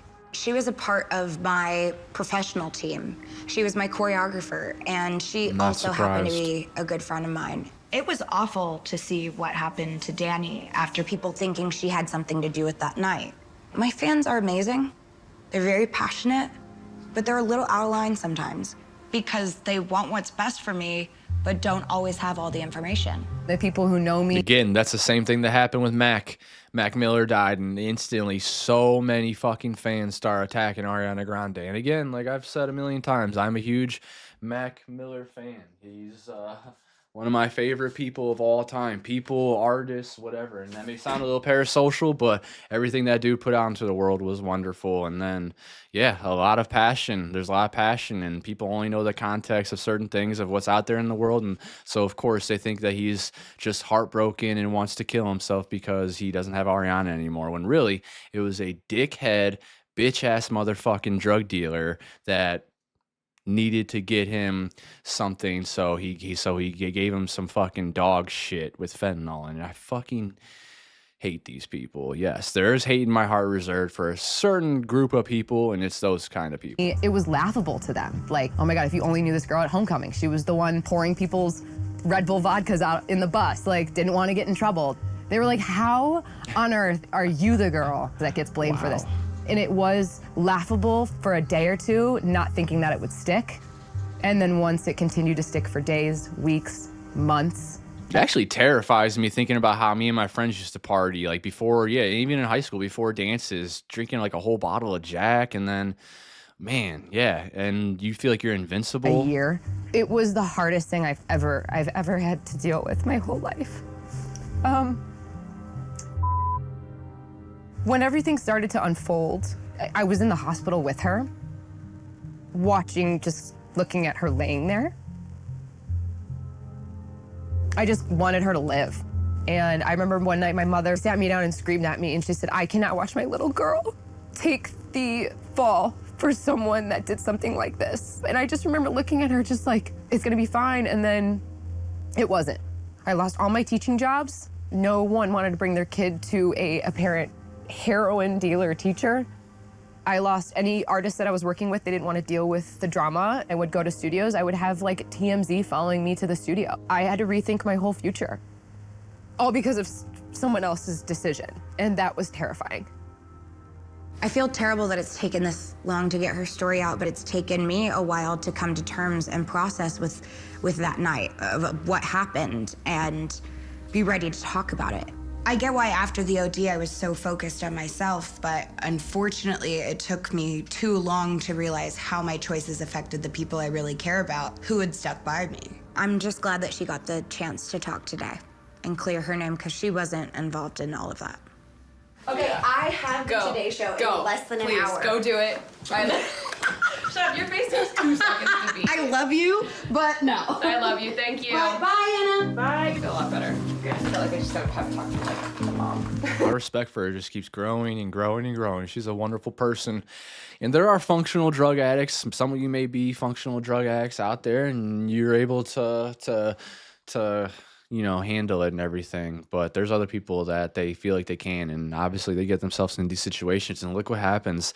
Look at the fallout. People that aren't even technically involved in that situation pretty much their entire life. It's like, honey, you're gonna do great. Twisted reality, hopeless insanity. I told you I was okay, but I was lying.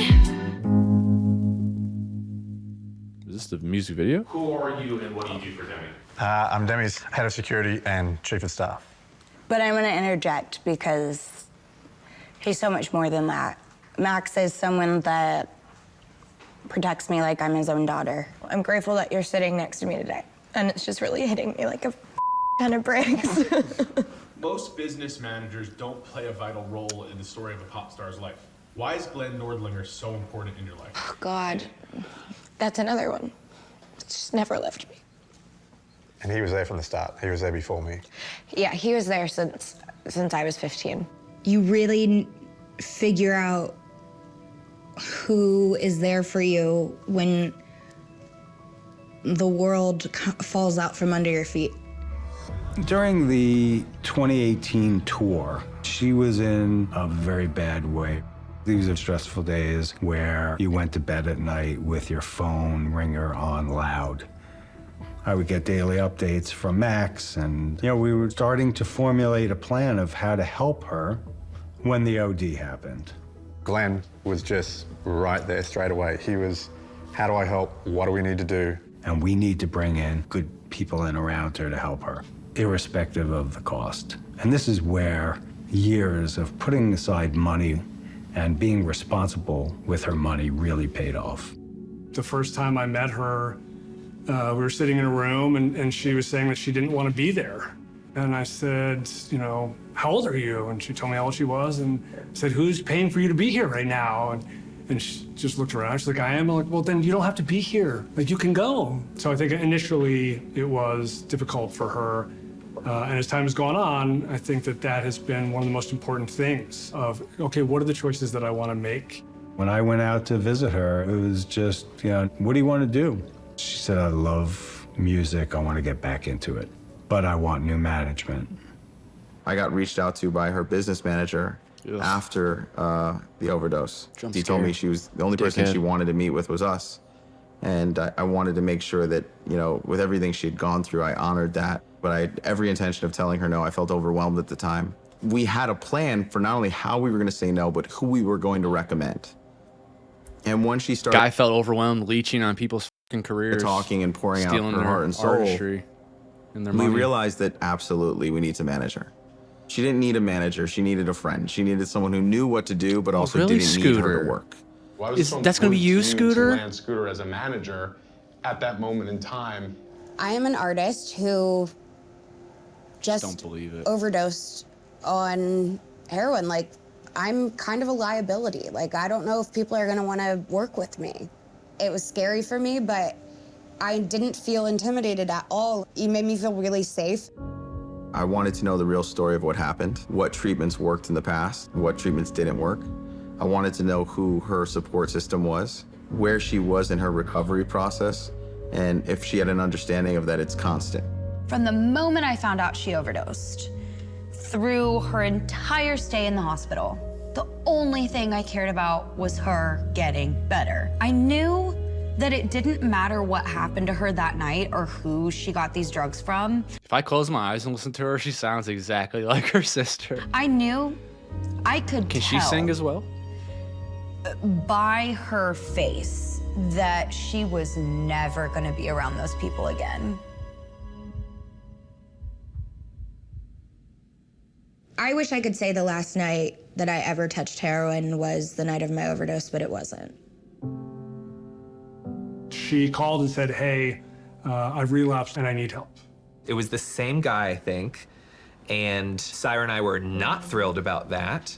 Her decision to meet with that dude again, when people are in the throes of addiction, nothing shocks me. I had just done a week-long intensive trauma retreat. The night that I came back from that retreat, I called him. I wanted to rewrite his choice of violating me. I wanted it now to be my choice. And he also had something that I wanted, which were drugs. And That's the honest truth. I ended up getting high. Nothing else really mattered. The other things were just little things that our brains tricking us. So like no, you don't need someone to tell you or to like when it comes to rape, right? Something so fucking horrible like that. That person should be in jail. They should not be in society ever again. They are a disgusting, horrible person in this world. They committed something that is rape that they cannot take back. That is something that evil, horrible people do. You don't need to forgive them. Maybe you can forgive yourself for what they did to you. You do not need to forgive them.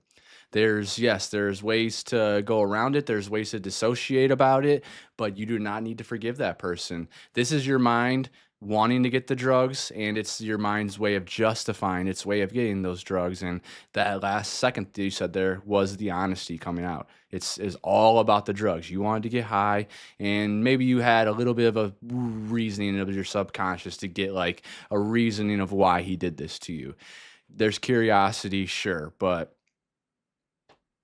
I thought, how did drugs. I pick up the same drugs that put me in the hospital? I was like mortified at my decisions.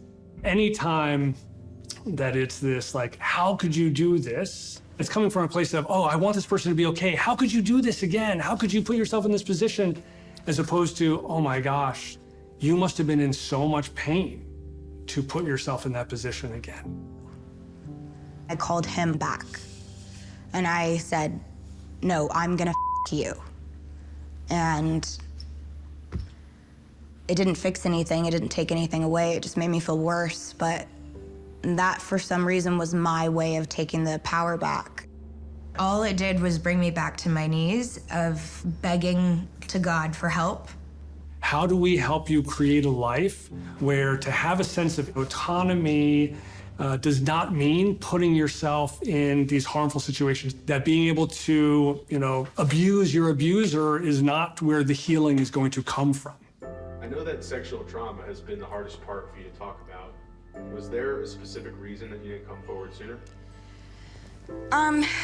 Honestly, ever since I watched Rihanna and her pictures get leaked after the Chris Brown incident, I was very uncomfortable with even more of my story playing out in the press, and then also people maybe not believing me. It's easy from the outside to say, how could someone like Demi Lovato not have a sense of agency, right? Having grown up and started at such a young age, where she wasn't able to develop that sense of agency. The more that people tried to control her behavior, the more it's like, well, where do I have a sense of control? Where can I make choices?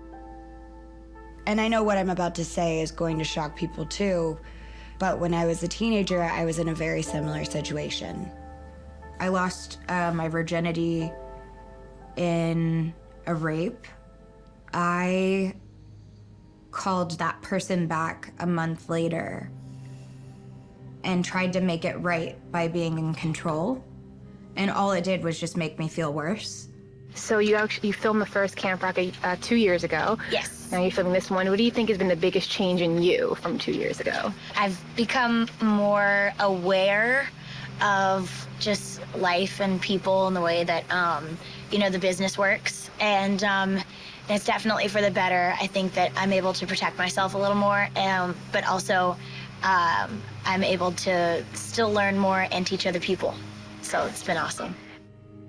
Both times were textbook Media trauma training. reenactments, and I really beat myself up for years, which is also why I had a really hard time coming to terms with the fact that it was a rape when it happened. We were hooking up, but I said, hey, this is not going any farther. I'm a virgin, and I don't want to lose it this way. No means no. No means no. And that didn't matter to them. They did it anyways. And I internalized it, and I told myself it was my fault because I still went in the room with him. I still hooked up with him. Here was the thing. I was a part of that Disney crowd that publicly said they were waiting till marriage. I didn't have the romantic, first time with anybody. That was not... Was she part of the the Jones thing? I remember they had their purity rings, and I thought she dated Nick Jonas at some point. Maybe they're in that crowd. Everyone made a big deal about I know Taylor's not Disney, but they made a big deal about her virginity all the time. That's one thing I always saw in the tabloids. Miley Cyrus, people were doing countdowns for all these people, just with it until they were turning 18. Just very strange things that come from society. For me, and that sucked. And then I had to see this person all the time. And so I stopped eating and, coped in other ways, cutting, throwing up, whatever. And my bulimia got so bad that I started throwing up blood for the first time. I'm coming forward about what happened to me because everyone that happens to should absolutely speak their voice if they can and feel comfortable doing so. You wrote most of your songs. You're 16. Where does your inspiration come from? Believe it or not, being 16, I've been through a lot, so... Come on, how much heartbreak can you have at 16? Oh, a lot. Women are... Dude, you have no fucking idea what my life was before 16. Jesus, man. Some people are just so, detached from reality. How much heartbreak... Just because you're a kid doesn't mean you had a perfect childhood. Can you have at 16? Oh, a lot. Women are typically more oppressed than men, especially at 15 years old. 100%. And especially as a little child star role model, who's supposed to be perfect, who had a promise ring. Put in the box. So what, I'm supposed to come out to the public after saying I have a promise ring?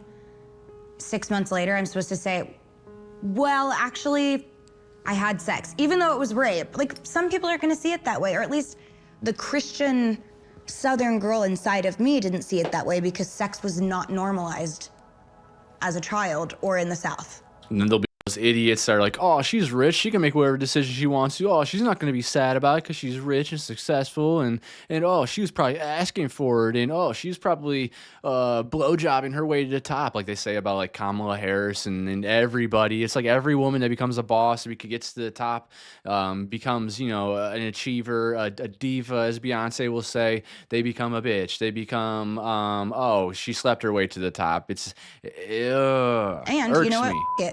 I'm just gonna say it. I watched my mom work so fucking hard for everything that she had in her life. Like when her and my dad got divorced, she moved us into a trailer park, worked her way up through trailer park as being a manager at McDonald's, and then worked a night shift at this gas company at night, doing data entry and shit, dropping us off at like my grandparents in the morning, like 4 a.m. and grinding, man. And then a couple years later, getting us a house, move us into a rented house where we're like just around the corner from my grandparents. And then a couple years later, she bought her first house ever after working really hard, and now she makes a pretty good salary for a single person and for someone that's had so many responsibilities. Like, she's had to shoulder all of the responsibility for the most part of raising her 5 children. And my mom also lost a child when as a baby as well, and she goes through all that stuff, and she's had to go through this stuff without getting much help from the outside. And I've been there with her and through those experiences through her, and it wasn't always easy. There's a lot of hard times. I saw a lot of darkness.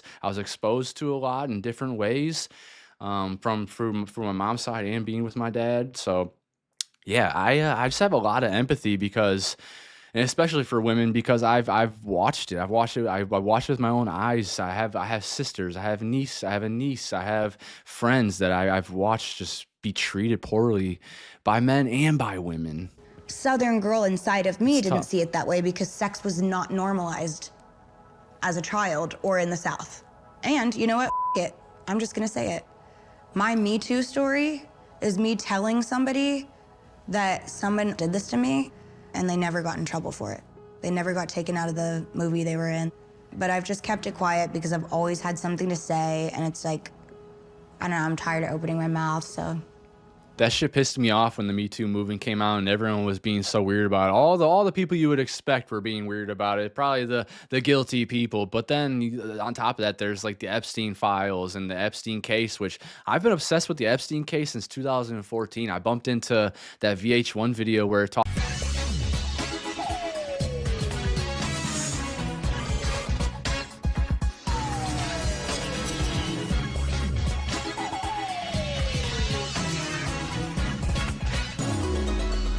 Financier Jeffrey Epstein.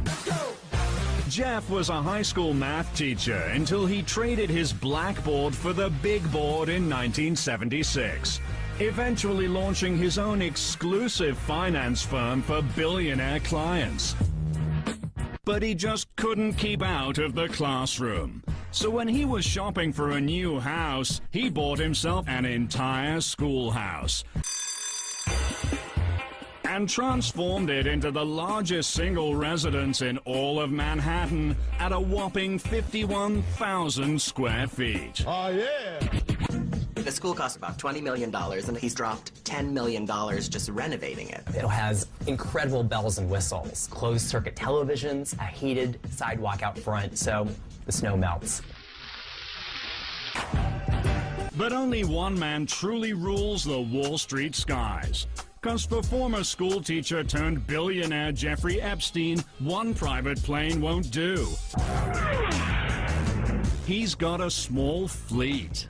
A Gulfstream 4, a Cessna, and a Boeing 727 with, of course, an in-flight trading room.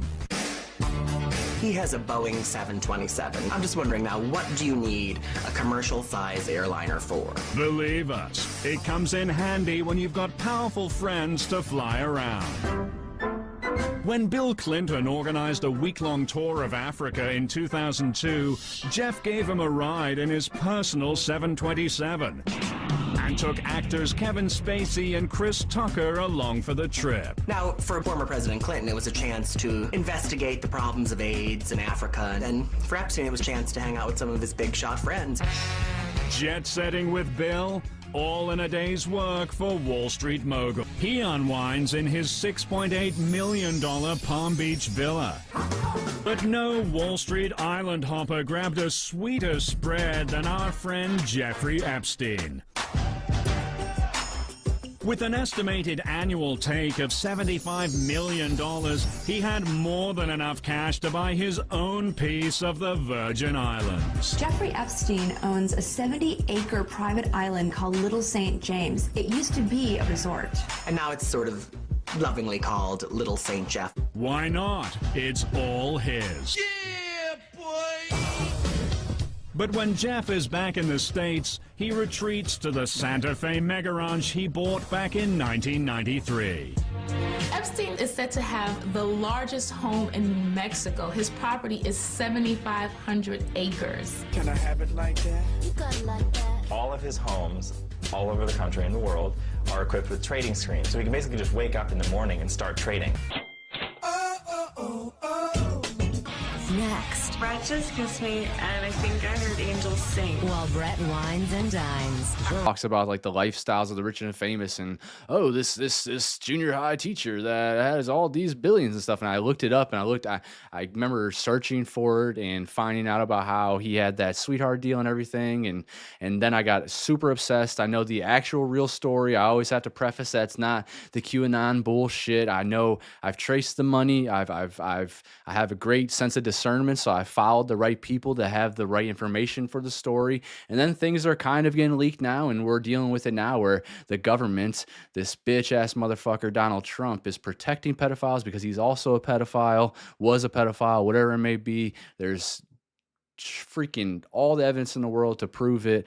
It's out there, and now they're protecting. There's this group of people, a cabal of people that are protecting these horrible, disgusting people. And yeah, it makes you that when that happens, when you see that happening, when you see no justice happening, you see, you know, it took forever for Weinstein to get sent to jail. It took forever for Cosby to get sent to jail, and now he's out. It's very. You don't want to speak out. Why would you? You don't want to put that target on your back. So it takes a domino effect. It takes one big voice to keep saying it and keep saying it and allowing it to keep going. And then people take it seriously because unfortunately social proof is such a big thing in this world. I've talked about this for so long, and I've told my father and friends and family members about that stuff, and everyone would look at me like I'm crazy. And now that there's people online or like politicians that are talking about that have like millions of followers or subscribers or are rich or something, they have a social proof with them. So now that they're saying it, now people are starting to believe it, and people are starting to wake up to it, and they're starting to. It sucks that it has to be that way, but it unfortunately is. And hopefully we get more people, more of those big dominoes. You know, I'm looking at you like Dwayne "The Rock" Johnson, Kim Kardashian, who's a sack of shit, but she's somewhat been trying over the last couple of years to, you know, at least help people get out of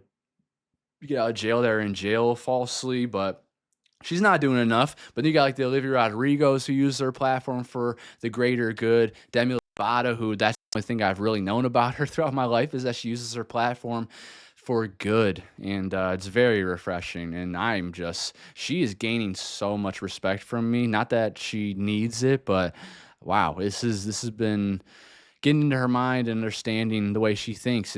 Like I said before, there's a lot of nuances that pertain to these kind of stories and these conversations, and she's definitely very intelligent and very forward thinking in that way. There's the tea.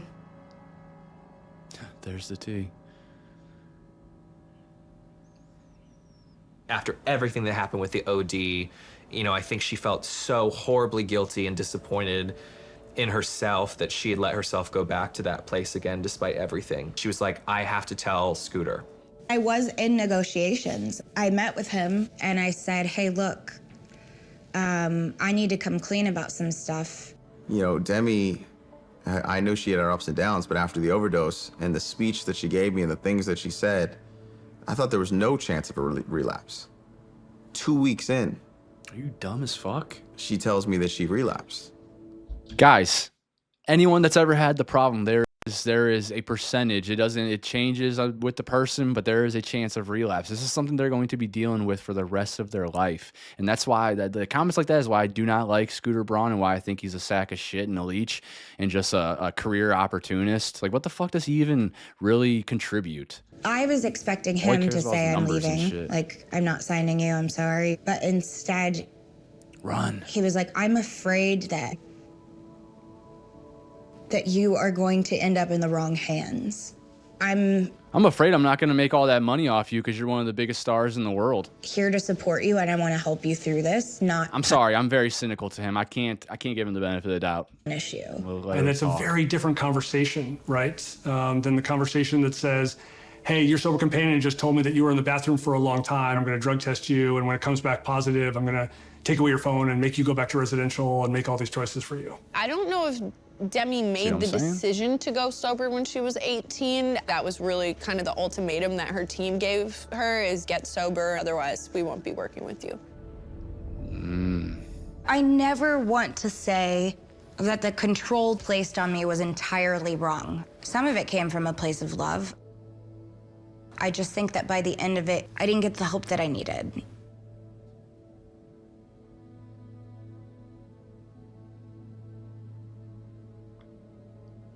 Do you ever think about giving up on her? No. That's never crossed my mind. I couldn't, and no, not once. Do I ever want to give up on her? No. Did I want to bash her head in with a brick? Yes. That's the truth. Yeah, absolutely. I've thought about giving up.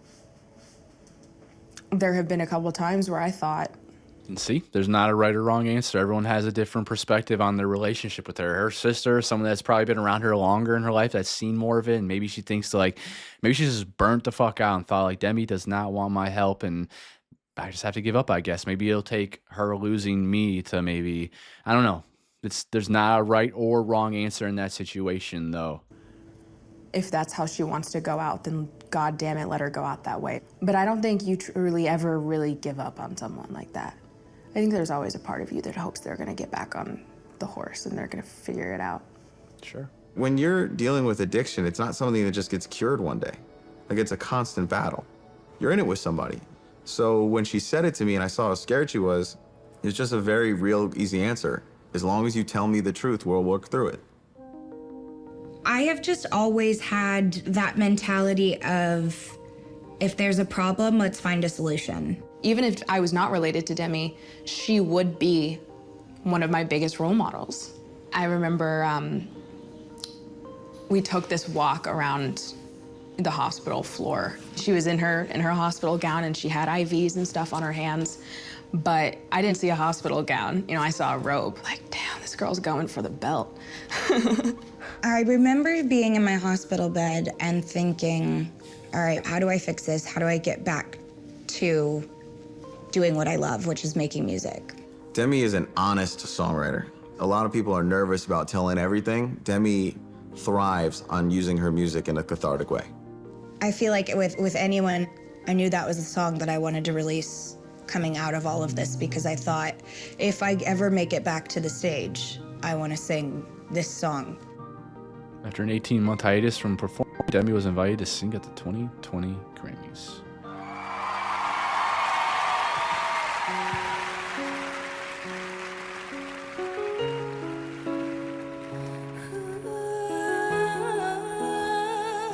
Shivers down my spine.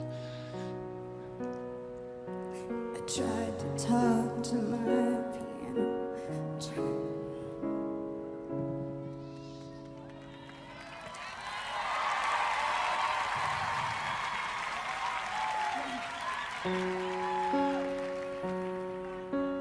Watching her perform anyone at the Grammys, after like dying, I was like, go off, bitch. This is such a big moment for all of us. When I listened to the lyrics, I definitely thought it was foreshadowing my overdose. I recorded it days before, and the lyrics were everything that I was feeling, you know, in the hospital. Anywhere, please send me anywhere. From a fan's perspective, she went away for a while, she performed. But to go from a hospital bed to that total rebuild, not something that people often get the opportunity to do. I feel like sometimes, because of what happens in her personal life, we forget that she is legitimately like the most incredible singer. The fact that she's given her voice a rest for the last 2 years. Her voice is just like... New level. Nobody's listening. I remember there being a clip, I might be misremembering this, but I remember there being a clip, I thought it was Jay-Z just being absolutely wowed by her. And Jay-Z obviously married to Beyonce and has been around a lot of talented people. To have that mark of approval is huge.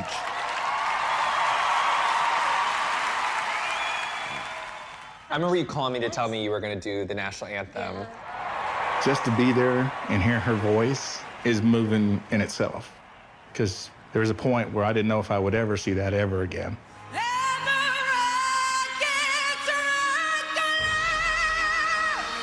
My dad was like, that performance made me so proud to be an American. He's like, Oh, cute. it was just like Grammys, like, bam, one of the best performances of the Grammys of all time. Literally. She's crying at the beginning, she's got to start over, standing ovation, we're losing our minds. Nah, she's not done yet. National anthem, one of the best ever, losing her mind, drop dead gorgeous, perfect, new single, album's coming out. Like, and then it was all downhill from there.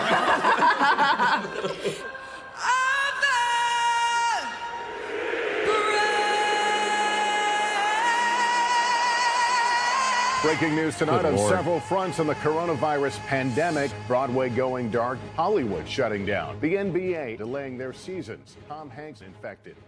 When quarantine happened, she said, Mom, I'm bringing stuff and I'm gonna come over and quarantine with you. But I did meet this guy and I can't imagine quarantine without him. So, okay, we're gonna be quarantining with my daughter's boyfriend. I'd never even met him. Oh my God, I just invited somebody that I don't really know that well to stay with my family. Wasn't the most responsible thing I've ever done. All right, we got our next episode coming up. First off, thank you for doing this. I appreciate Whoa, Christina.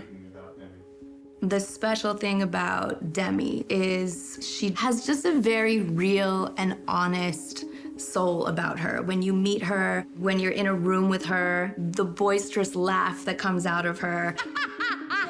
She's just no bullshit when it comes to even, you know, just her spirit and her energy and her laughter. When you look at artists like Demi and people that publicly have to go through struggles, nothing can define you within a moment in time. But I think you truly do have to go through some things and some lessons to catapult yourself to the next level. She's a real gem, that one. I'm Will Ferrell. I'm, what the hell? Depending on who you talk to, either a beloved comedic actor or hated for everything I say or do. Demi came and did a cameo on our movie Eurovision. She was sharing with me how a lot of my movies really helped her through her rehab experience. It really touched me. I just happened to be watching the Grammys when she performed her song, and I wrote her like that next day to just say, hey, I hope I'm not bothering you, but I watched you last night. That was just incredible to watch you be that vulnerable. And I don't write emails like this, usually. I just felt connected and wanting to kind of let her know, like, hey, you are now affecting me in a way that you should feel really proud of. I first heard Demi Lovato's music quite a while ago, and I loved her voice. I asked her to come and duet with me on Don't Go Breaking My Heart when I promoted it at the Wilton Theater in Los Angeles.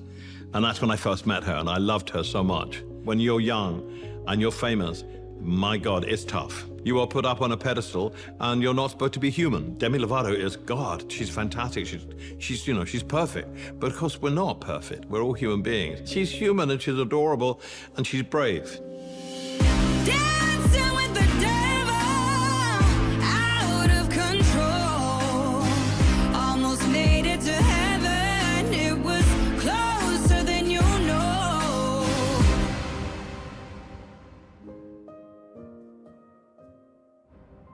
we were so geared up with the Grammys and with Super Bowl. And then everything got put on hold, and I can't imagine how scary that was for you. I don't think that I would have been able to appreciate the big things that are going to come in the future had I not been able to appreciate the little things now. Hi.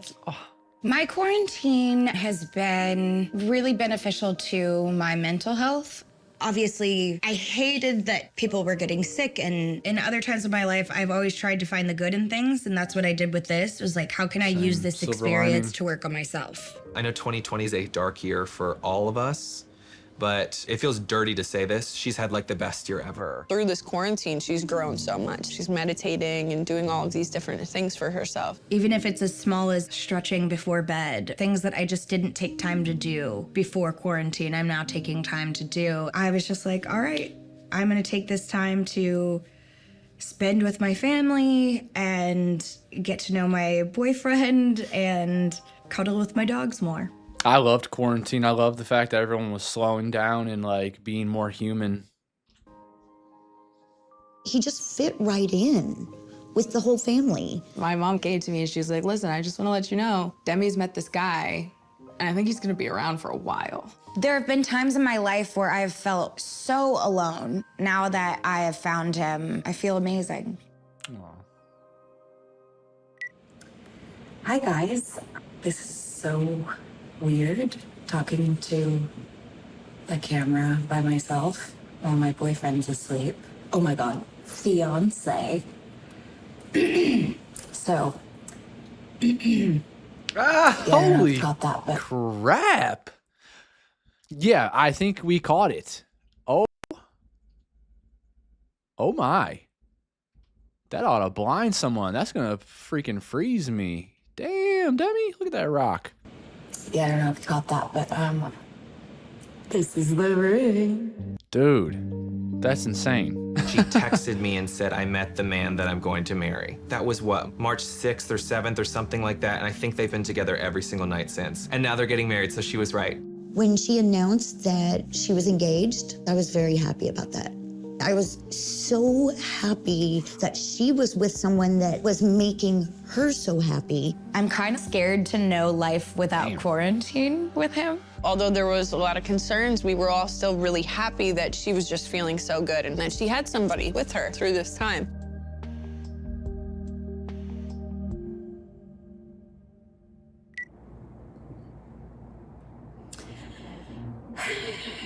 So, my life has kind of flipped upside down. Fucking hell. I am no longer engaged. So I haven't looked into, I know she's like engaged or married now. I haven't looked into who the person was yet. So, okay. The ups and downs, man. Roller coaster. I'm really sad that things ended the way that they did. Good news is I haven't picked up any hard drugs or anything like that. I'm hanging in there. Ugh. It's just shitty.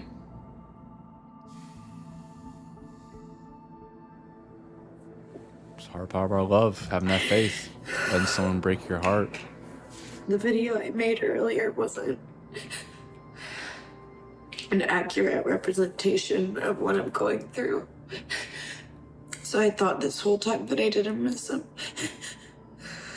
I just missed the person that I started quarantining with.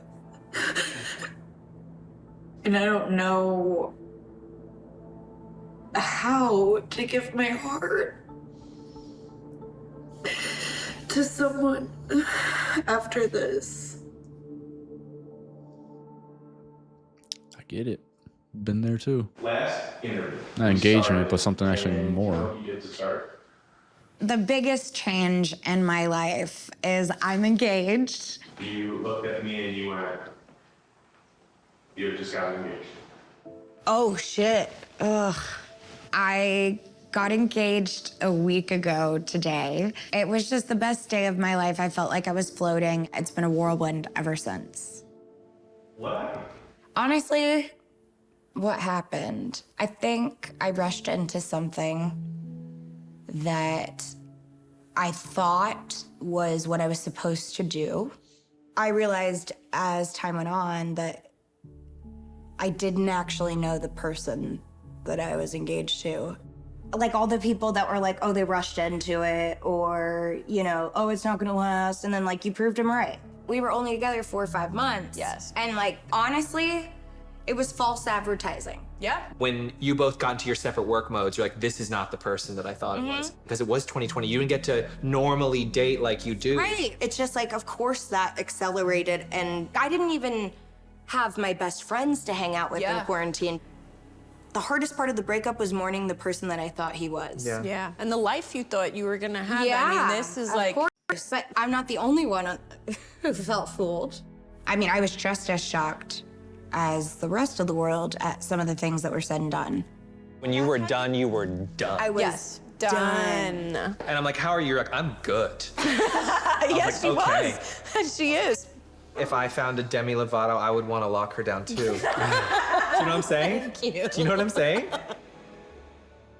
There's so much more of me that I have yet to explore, and She has good friends. one of the good things about this experience Good is that family, it I've used sounds this like. time to look within. And also, I feel like I'm actually too queer to marry a man in my life right now. I'm not willing to like put a label on it right this second, and I think I will get there, but there's a lot of things I have to do for myself first. I want to allow myself the ability to live my life in the most authentic form possible, which I just haven't done because of my past and some things that I've needed to work on. When they chose to call off the engagement, it was an incredible example of just, you know, how she has, you know, grown and matured and developed in terms of the ability to be in pain and be scared, and the ability to say like, oh yeah, I want the relief that I used to associate with using those types of drugs, and I don't want to. If there was ever a time where you were going to do drugs, I think it would be after you broke off your engagement. Given everything that's happened, are you entirely sober now?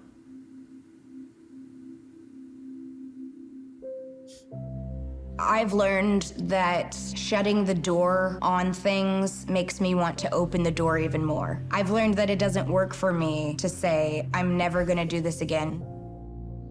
I've really struggled with this. I know I'm done with the stuff that's gonna kill me, right? But like, I wish that I could get some relief, maybe through like weed or something, right? I was just about to say, she's California sober. I didn't want to be that asshole.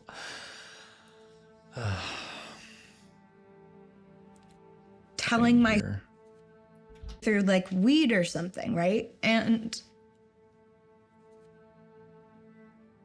It's okay. telling myself that I can never have a drink or smoke marijuana, like I feel like that's setting myself up for failure because I am such a black and white thinker. I had it drilled into my head for so many years that one drink was equivalent to a crack pipe. I've been hesitant to share until now that I've been smoking weed and drinking in moderation after almost dying from the OD, and after so many years of being the poster child of sobriety. I didn't want people to criticize me for that. And I also don't want people to hear that and think that they can just go out and try having a drink or smoking a joint, you know, because it isn't for everybody. Recovery isn't a one-size-fits-all solution. And you shouldn't be forced to get sober if you're not ready. You shouldn't get sober for other people. You have to do it for yourself. What Demi has continued to do is she continues to search for what is her path, what does work for her. The ability for her to be able to share, hey, I'm gonna try smoking weed. Okay, let's talk about that. I don't wanna be completely abstinent. You know, I wanna be able to see if I can have a drink. The weed thing is very new. I think she's exploring her boundaries with that now. It does kind of scare me now to know that she isn't sober. You know, I don't know if being dead sober would be the best thing for her, honestly. I don't know if it wouldn't, though. I think that that's not really my place. Moderation doesn't work. Sorry. If you drink, you're going to drink more. If you take a pill, you're going to take another one. You either do it or you don't. I wouldn't generalize Sir Elton John because I do know people that are okay with it and that are able to manage it in moderation, but they're also probably an anomaly, so there is truth behind what you're saying. Demi knows the whole moderation thing is not something I truly agree with. What I've learned with addiction is if I push her to do what I want, I push her away. I can't control her. What I can do is be a friend and hope that she's right.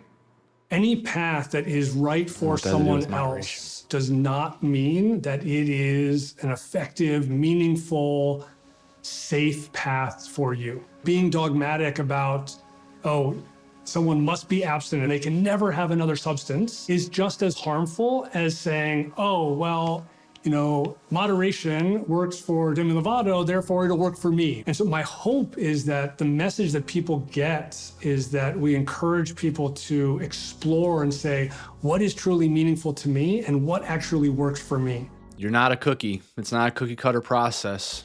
I feel like the point that my sister's in her life right now is that she's finally learning to find balance in every element of her life. Cheers. To being alive. I don't know. Okay. I never found recovery in my eating disorder fully until I found balance in my food, in my exercise. And I know that it'll still affect me for the rest of my life, but it's manageable, and the voice has gotten so quiet that it no longer rules my life, and I no longer feel like I'm in a prison. Demi had told me a story in the past of like 8 years straight, she had gotten watermelon cakes for her birthday, and it was always devastating because they were trying to keep her weight down. When I would go on trips with her previously, was an understanding, okay, we will eat when she eats, but there will be no snacking outside of that. This trip to Palm Springs, we ate whatever we wanted, whenever we wanted. She had 3 birthday cakes, which was a huge deal for her because previously she had just had watermelon cakes. Yes! Wait, where's that from? Susie cakes. Susie cakes! Yes. We haven't had a Susie cake for your birthday ever? This is so cool. Happy birthday. Demi was like, this is great. We get to just enjoy food with each other. And so we had this kind of aha moment where it's like, this is okay. We can have 3 birthday cakes because it is your birthday and we're celebrating it. And this is something we're sharing together. And I watched her in real time realize that was something she could do. This guy gives me goosebumps. He just seems like such a really kind-hearted, great, genuine friend. It was really beautiful. Man. Wow, breathwork. That's the best part about my life today, is that I'm in control of it, and what I eat is my decision. What I don't eat is my decision. What I do is my decision, and I'm really, really, really grateful of the team that I have today. Who are those people that you're referring to, the team today? Definitely Max, Scott, and Scooter, obviously. I just have so many incredible people in my life today. And that maybe she the has a good people in her relationship with life Scooter, I don't know. continue to support her being authentic and her ability to make her own choices. I am very, very aware of how blessed, lucky I am. Not everybody has the same resources or capabilities to get the help they need. Not everyone's gonna have a case manager and a therapist and a head of security and, you know, all of these people around them, but that's not necessary for someone to be able to, you know, explore their path. The key is, do I have people in my life who I trust, who I can be honest with, and who I feel will support me? Isolation is the worst thing you can do. Ask for help. Asking for help was so hard for me because I thought I could do everything myself.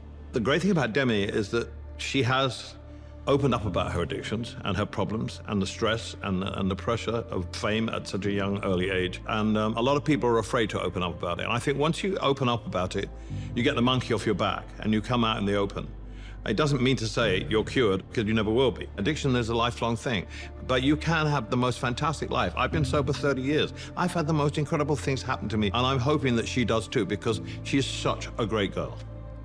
One person I know that stopped drinking, they were, man, drinking all day, every day for their entire life. They said these last couple of years, they feel like this is the first time they've ever lived in their life. Something happens with me if I'm feeling a certain way. Like, I don't wait until I'm triggered to do something. I text my therapist, I text my case manager, I text whoever it is, hey, my depression's acting up.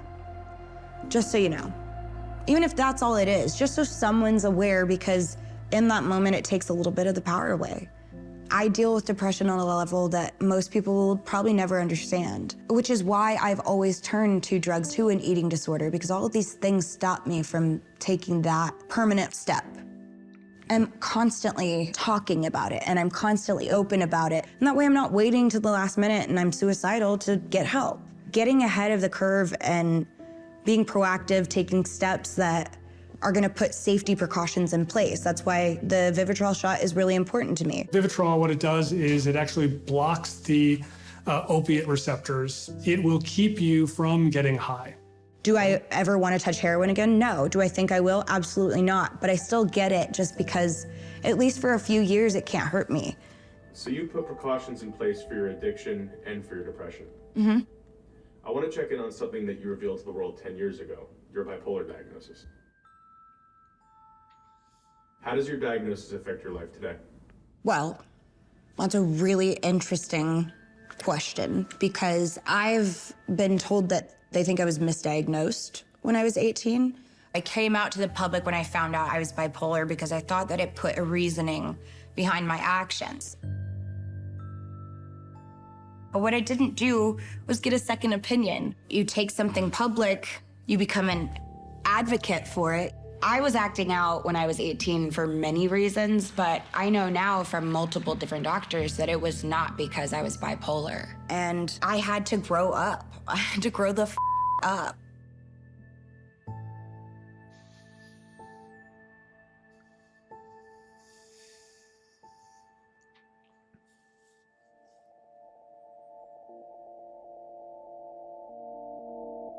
Everything's so cool. Thanks. Right? Wait, I love this chair. I am this chair. Yeah, These you are my this legs now. Art is insane. Hi, Oh, Tree. Ella wants to show you. Ella, what do you have to show me, baby? This is my pup area. Hey, little girl. You're doing your little empty cribs. Come on, this is so exciting. Dining room. Wow. I was just thinking, I love how gay your house is. Your house is so it's perfectly so gay. gay. The kitchen's not done. Like, I have to paint It's it. too straight, yeah. It's too straight. It's too straight. hetero. We have to fix it. I love the Also, lavender. Demi, love this little butt. Oh yeah, the pottery is like everything to me. Wow. What's so nice about this place is, like, especially after the breakup and everything, I get to move out and start new, start fresh. I've never had a house that encompasses my personality more than this one does.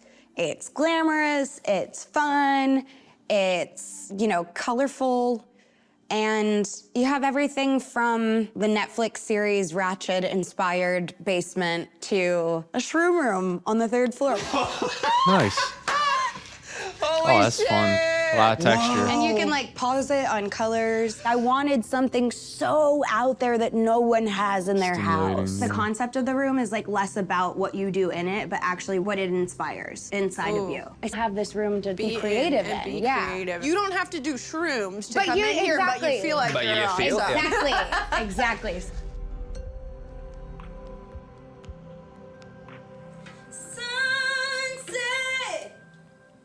In the studio, Demi is in her happy place. She feels free there. She feels she could be honest there. When she's in the studio, I think she's actually truly present. We're just oceans and waves. We're just one in the same. So don't let the sun set. Now you're getting it. Baby, oh. Yes. I'm just excited to release music I've been working on for years now. My life has changed more in the past 2 years than it has my whole life.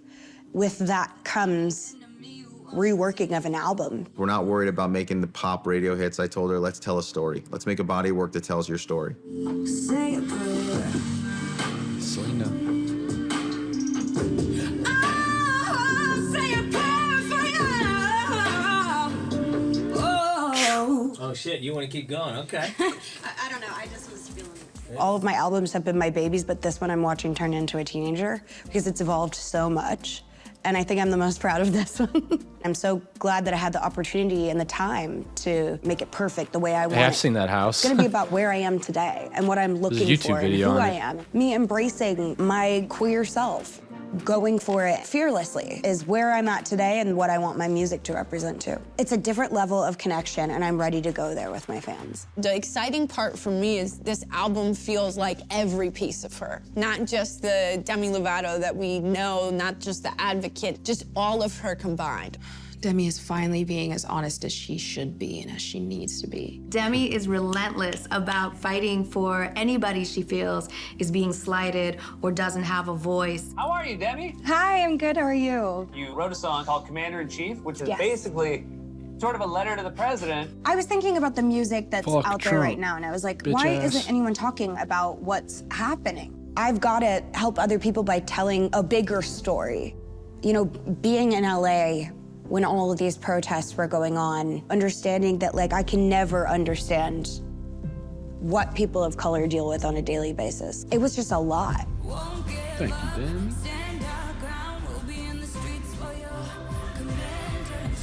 It's part of growing up, finding what's important to you, and then figuring out what it is that you want to leave on this earth when you're gone. There's bigger things to talk about than me. There's different ways to vote. You can mail in. I actually just got word from Mom that my ballot arrived at the house. It really takes a strong person to speak up, be open to the backlash and people that oppose those opinions, and still hold tight to them. Now, more than Yep. ever, she's taken hold of that power. On my reaction video to the Commander-in-Chief and Lovely Day, the YouTube comments right away were already starting off crazy. This one lady was saying the dumbest shit in the world. Of course they deflect. They deflect to, oh, this one person that got murdered by an immigrant, when then I had to give them 32 different examples of how many people have been killed in ISIS custody. Person deleted their comment really fast because they looked like an absolute fucking dumbass. There's a lot of that stuff. There's a lot of, like, these Trump people just make no sense to me.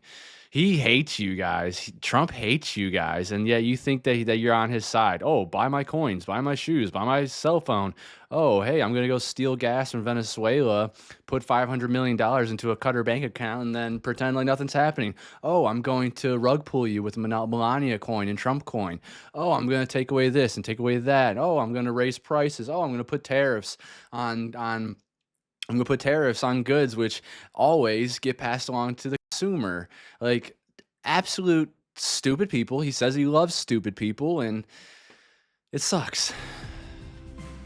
Can't believe We're looking for dealing a with the guy body of again. work that makes everyone just completely blown away. Yeah, I think one of the most powerful songs is Dancing with the Devil. I agree. Oh, when she played me Dancing with the Devil, I was like, you can't. You're releasing this? Dancing with the Devil is incredible, although it's so painful to listen to. Dancing with the Devil can be really scary when I think back to the person that I used to know my sister as, but I don't think the person my sister is now dances with the devil. Your friends and family say you're the best liar, and you've said similar things in the past, that you're done with hard drugs. So why is this time different? I haven't relapsed in drugs and alcohol. That's something that I'm very proud of. I decided to drink, and I made that decision to find balance, and I've been doing awesome ever since.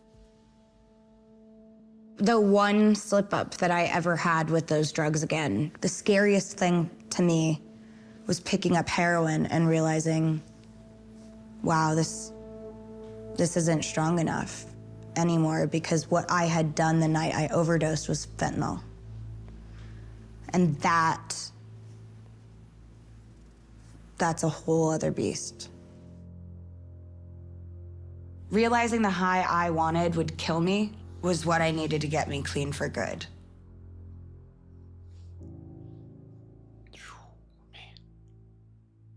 I have full faith that you're not going to open up TMZ and see another overdose headline. But I also say this with humility, that this is a very powerful disease. And I'm not going to pretend like I'm invincible. I have to work every day to make sure that I'm in a good place so that I don't go to those things. Time and trust is the only thing that will work for people, and over time you'll see that, like, I'm good. You can't change someone's mind who thinks that I'm a junkie, and I will always be one. No, you have to constantly put in those actions. The actions speak louder than words, especially when you've apologized so much. You need to put in a consistent amount of action to the world before people start changing their mind on I'll just it. have to And show some people will never change their mind on it. Some people are just going to be stuck. them differently. I worry. I'll always worry. Whether she smokes a joint or not. I mean, I would worry anyway. Yeah, I'm always gonna worry. There's no way not to. Nothing she's doing right now at this moment is gonna put her back in the ICU. I feel like she's got everything under control. And that's just how I feel right now. I feel like hearing that from someone like your mother too would be such a huge motivator to keep you on that straight and narrow, to keep you on that path, because she trusts you. That's her saying onto this world that she trusts her daughter and that she knows that she's doing fine. My sister has prevailed time and time again. She knows her limits, and I know her. At the end of the day, I just hope she knows that, like, I'm always here for her. I have her back. I think this is the first time that I could comfortably, not that I would, but I could comfortably walk away with full trust and faith in you, knowing you got this now. Thanks. True. I decided I'm getting my hair cut on Monday. I've been thinking about this for actually years and never had the balls to do it. As I'm talking about this and as I'm healing and growing and working and doing all this stuff, it's just that developmental trauma that really sticks with you and kind of sticks with everyone into the rest of their lives. And that's a part of why I'm chopping my hair off, is because I want to be free of all of that. I want to be free of not only my developmental trauma, but the gender norms that were placed on me as a kid and the sexuality norms that were placed on me in my church. I feel like right now it just represents the femininity that I have always been too afraid to let go of. Bye! It's very symbolic of letting go of my past, letting go of the old me, part of me that was too afraid to really live my truth. Kind of what Britney Spears was going for as well. Just This wanted whole a thing fresh is a start. learning process for me too, of no longer having any fear and just going forward with what I want to do. I know that when I get this haircut, people are gonna have opinions and say things. Some people are gonna be like, oh no, why'd she do that? She had great hair, blah, blah, blah. Girl's back. I'm not living my life for other people, or their headlines, or their Twitter comments. Hey. It looks good. Accentuates her facial I pray for her features. every night. We talk every single morning and every single evening. I hope to spend the rest of my life with her, and I just have to trust in her where she is now. I absolutely trust her, but there's always gonna be a part of me that's like, all right, she could get away with murder. I've had a lot of lives, like my cat, you know, I'm on my 9th life, and I don't know how many opportunities I have left. It's interesting. Life ebbs and flows. Life is fluid, and I'm fluid, and that's all I know. That's exactly how I feel.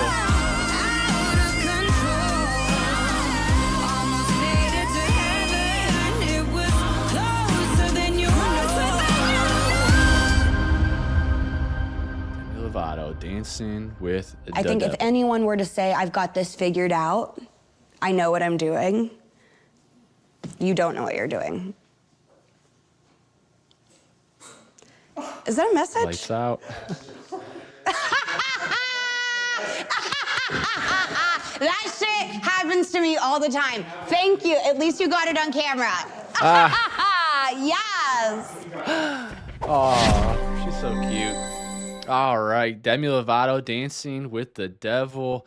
We are going to get into the album next. Thank you guys for being with me. Thank you for listening to me just going all over the place, getting very vulnerable and talking about things I've never talked about on my channel before. I've never talked about the thing that happened with my friend or my parents and other things that have gone in my life. And just want you to know, everyone is going through something. That whole walk a mile in their shoes thing is real. Life is fluid. Yeah, there's ebbs and flows. It's a roller coaster, and I just wish that we can try to be better for those that are in our lives and be aware when they're going through things, so that we can be there and have their back and be there for someone just to listen.